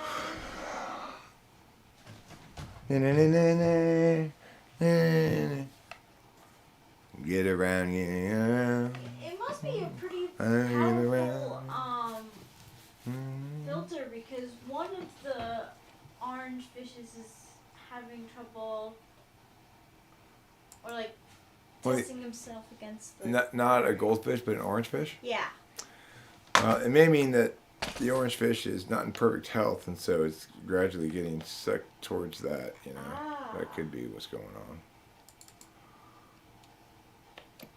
It's living. It's living good. Yeah. The game's not over until you're dead, and that fish is still alive. The game's not over until you're dead, and that fish is still alive. Swim, little fishy. Oh, that's not a clean loop, is it? Oh, Eric, when will you ever learn? When will you ever learn to stop sucking so hard constantly? Hey, that's my man you're talking about. Thank you, darling, for your affirming words. Of course. It's still not right. What is going on here? That's not the proper loop spot. How about this one, maybe? Is that going to loop up proper pH? Let's find out. Oh, Lordy, Lord. Lordy, Lordy, Lord. If you love Lordy, Lord, are you going to love the new Broadway play, Lordy, Lord, and the Lordy Lords? It's one of my favorites since The Lion King. One of the best Broadway plays since Lion King. That's what the New York Times said. Sorry, Pete. Oh my God, I'm totally impressed with your Broadway play. Oh my God, I'm totally impressed with your Broadway play. Oh my God, I'm totally impressed with your Broadway play. Oh my God, I'm totally impressed with your Broadway play. Come on now, today we're gonna win a Tony Award for acting on Broadway. All aboard. Today we're gonna win a Tony Award because Broadway, what's up? I'm gonna win a Tony Award. Watch me win a Tony Award. I'm gonna win a Tony Award, cause Tony Awards are where it's at. Still not a clean loop. Eric can't loop. I title this live stream, Eric Can't Loop.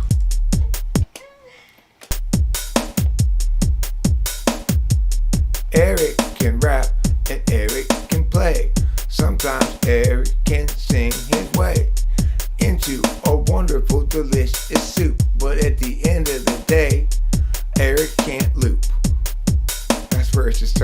again, but it didn't.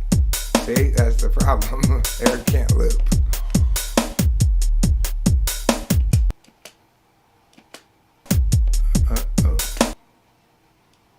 Well. If I start here, or what? Let's see. Is this the loop? Let's find out. Is this the loop point?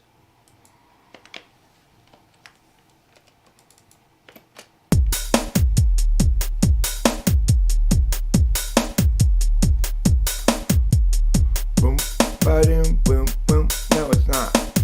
I fucked it up again. Eric, you fucked it up again. You fucked it up again. You can't find the loop point when. It's supposed to be to this one? Maybe it's this one. Maybe there. Why don't you just do a little math, Eric? Math? I don't like math. Math is for nerds. Yeah, I got it. Yay. I got it without any math. See, guys? There, that's the loop point. I found the loop point, yeah. I found the loop point, yeah. I found the loop point, yeah. I found the loop point. Yo, why does Rachel comfort Eric the victim when she should be attacking bully Eric? Why does Rachel comfort victim Eric instead of attacking bully Eric in the head? That's good. She is my girl, dog. That girl over there's my girl, dog. She's got an interesting calculus about frogs. If I was a frog, she'd prefer me as a frog, see? Because she's got an interesting calculus for me. That's right. You're supposed to favor your own boyfriend over random people. It works that way. Yeah. Oh, Rain. Rain comes around and says you're wrong about that, Eric. You're wrong about that. Here, I got a super good fact to prove that you, when you said that, were wrong about that. I'll say I wasn't so wrong.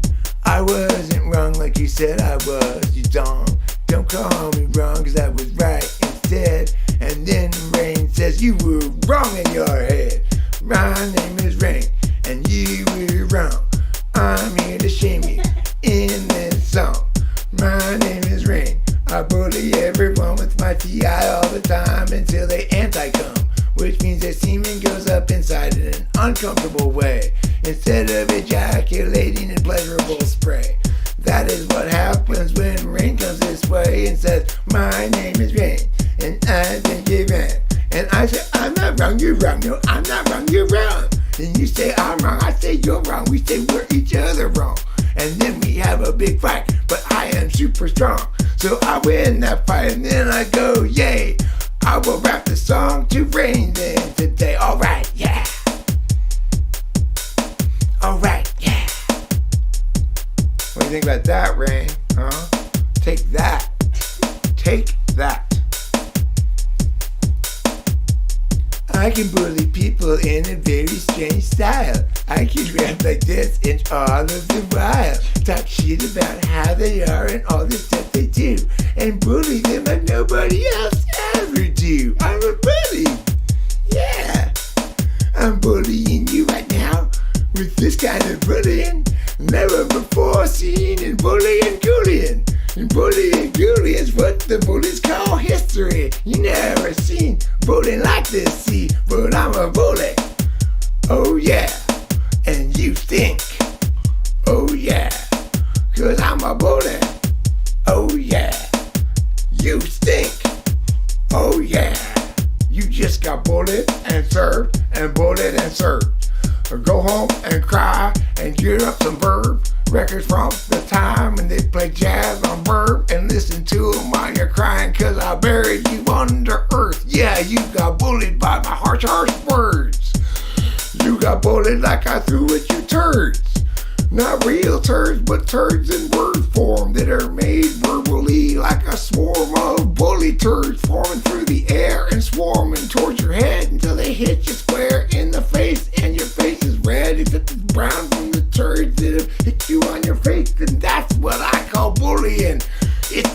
face and I win the bullying race again. I win. Okay? That's how you bully. That's how you bully. Thank you, Rachel. I appreciate your positive faces, your positive emojis. That's called Bullying Lessons 101.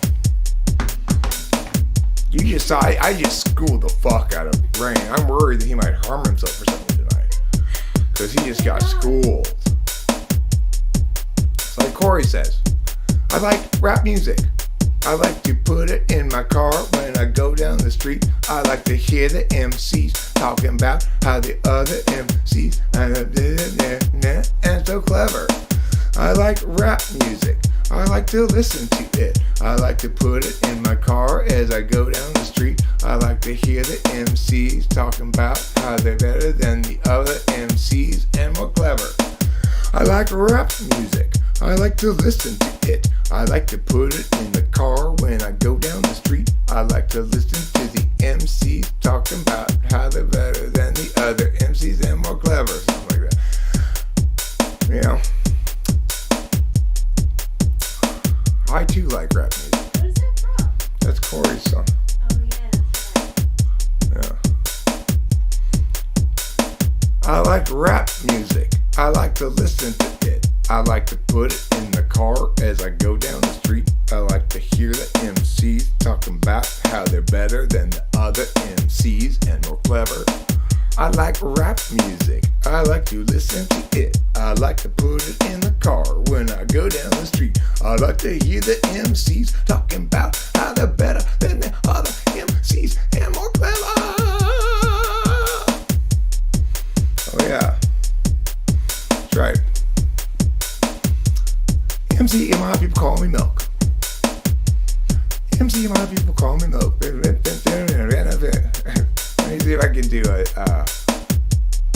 top billing to this beat. This top billing will be super fast to this, in contrast to rap music, which is slow.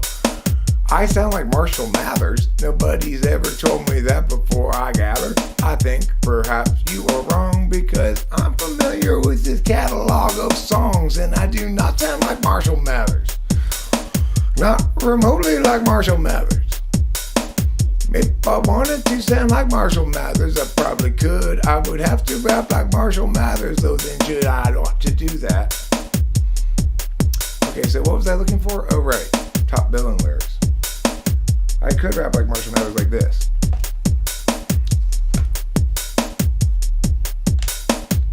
Two trailer park girls go round the outside, round the outside, round the outside. Two trailer park girls go round the outside.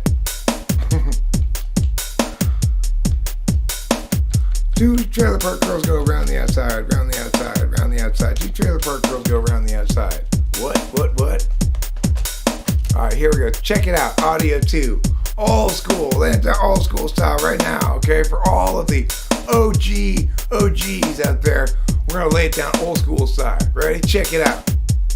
MCMI people call me Milk. When I'm busting up a party, I feel no guilt. Gizmo cutting up for the suckers that beat down with neither one of us. That's how I feel. To be down, you must appeal to the two. We're rated, we're gifted, and we are going far down the road to the bank. But I am here. I'd like to thank my mom and dad. Gizmo's chillin', Milk is chillin'. What's yours to say top billin'? That's what we get, got it good. Since you understood, would you stop scheming and looking hard? I got a great big bodyguard, so step up if you wanna get hurt. Milky's gonna pull the skirt. I get money, I got stunts calling honey if they feel real hot. That's how it is, you can ask kids. I stole your girl while you were in prison jail for MC assault. You was jealous and it's all your fault. Milk is chillin', Giz is chillin'. What more can I say? Top billin', that's what we got it good. And since you understood, would you clap your hands you clap. If your girl's out of place, it's your girl I slap. And if you're dumb, you'll ask why. I am from the do or die. I'm audio 2, that's a 2 audio. Got a brother and his name's Gizmo. Milk is chillin', Gizmo's chillin'. What more can I say? Top billin', that's what we get. We got it good. And since you understood, would you bite a rhyme if you dare? I got the paper, so I don't care. My contributions to this jam is confusion because I am Milk Tea. Milk Tea's to eat it all way. The super eating mighty is my G is D, down is G, 2 at the top will be, that is us, call us off, girls come in, you won't be bored, milk is chillin', Giz is chillin', what more can I say, top billin', and since you understood, would you do a dance to 2, if you can, it's easy to do, this dance is on and on and on, dance until your breath is gone, let's go. Top billin', oh yeah, let's go, top billin', check it out, yo. I said, top billin'. MC and my people call me Milk. When I'm busting up a party, I feel no guilt. Gizmo cutting up for the suckers that down with neither one of us. That's how I feel. To be down, you must appeal to the 2. We're rated R, we're gifted, and we're going far down the road to the bank. While I'm here, I'd like to thank Mom and Dad, they knew the time. Gizmo scratching, Milky's rhyming, Milky chillin', Giz chillin'. What more can I say? Top billin'. That's what we get, got it good. Since you understood, would you stop skinning, looking hard? I got a great big bodyguard. That's fun. Top Billin' is a fun song. Alright. So, Pedro, Paulo, B, and Coney. Pedro, Paulo, B, and Coney. Are you made all out of baloney? Pedro, Paulo, B, and Coney.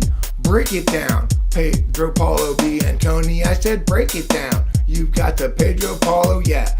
Break it down. Pedro, Paulo, B, and Coney.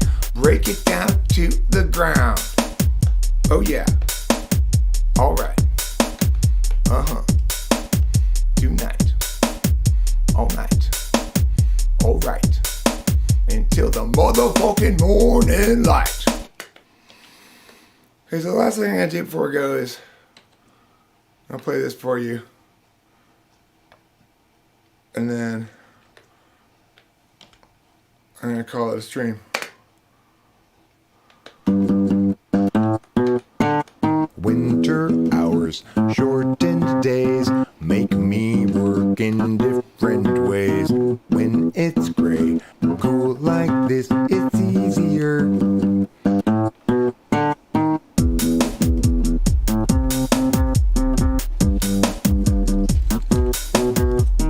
I'm outside, not enough light to work more.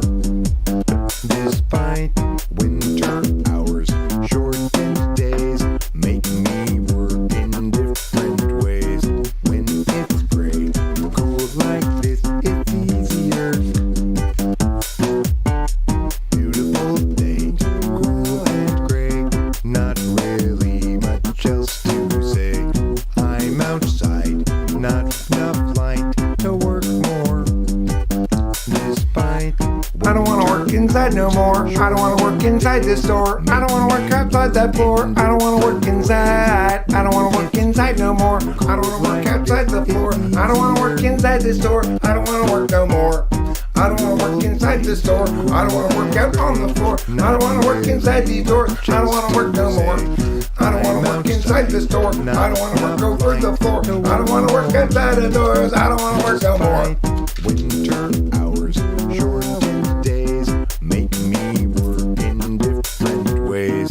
I don't wanna work outside no more. I don't wanna work inside of doors. I don't wanna work out on the floor. I don't wanna work no more.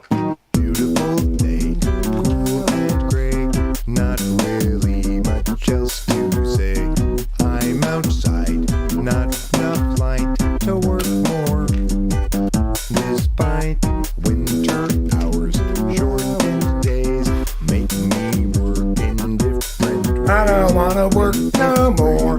I don't wanna work indoors. I don't wanna work outside. Don't wanna work on slides. S to the H to the A, S to the H to the A, G-I-E-S, sea shanties are what we're singing, I guess. S to the E to the A, S to the H to the A, G-I-E-S, sea shanties are what we're singing, I guess. S to the E to the A, S to the H to the A, G-I-E-S, sea shanties are what we're singing, I guess. S to the E to the A, S to the E to the A, to the S to the H to the A, to the N to the C to the I to the E to the S. Sea shanties, sea shanties, sea shanties. S to the E to the A, S to the H to the A, N-G-I-E-S, sea shanties are what we're singing, I guess.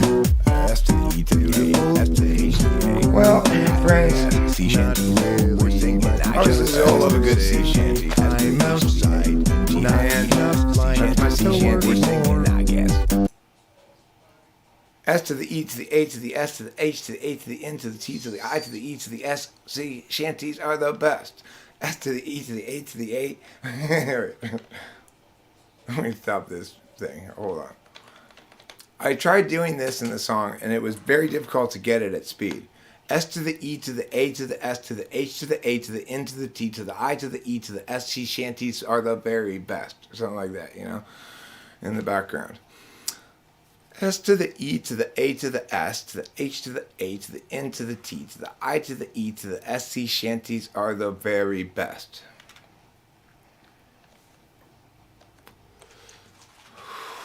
I wrote that song, actually, the actual song of that, I wrote 20 years ago, probably. No, 18 years ago. And it goes, it's a beautiful day, cool and gray. I'm not stressed out by the things that you say. It's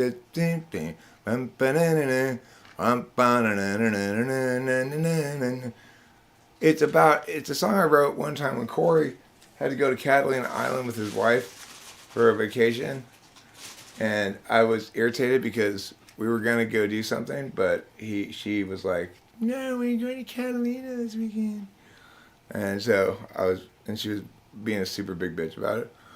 So then the middle part of the song goes, "That's why you're such a bitch, bitch, and such a bitch. She's such a cunt, cunt, and such a cunt. She's such a bitch, bitch. She's such a bitch. She's such a cunt, cunt.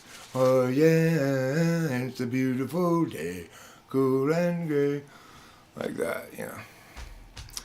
It's a sea shanty. Okay, so that's it for this stream. Thanks for being here. Those of you who are still here, you endure so much from me, and I greatly appreciate it. You know, I'm not at 10 concurrent viewers. Hey, 10 people stayed through all of that? Wow. I am gratified, to say the least.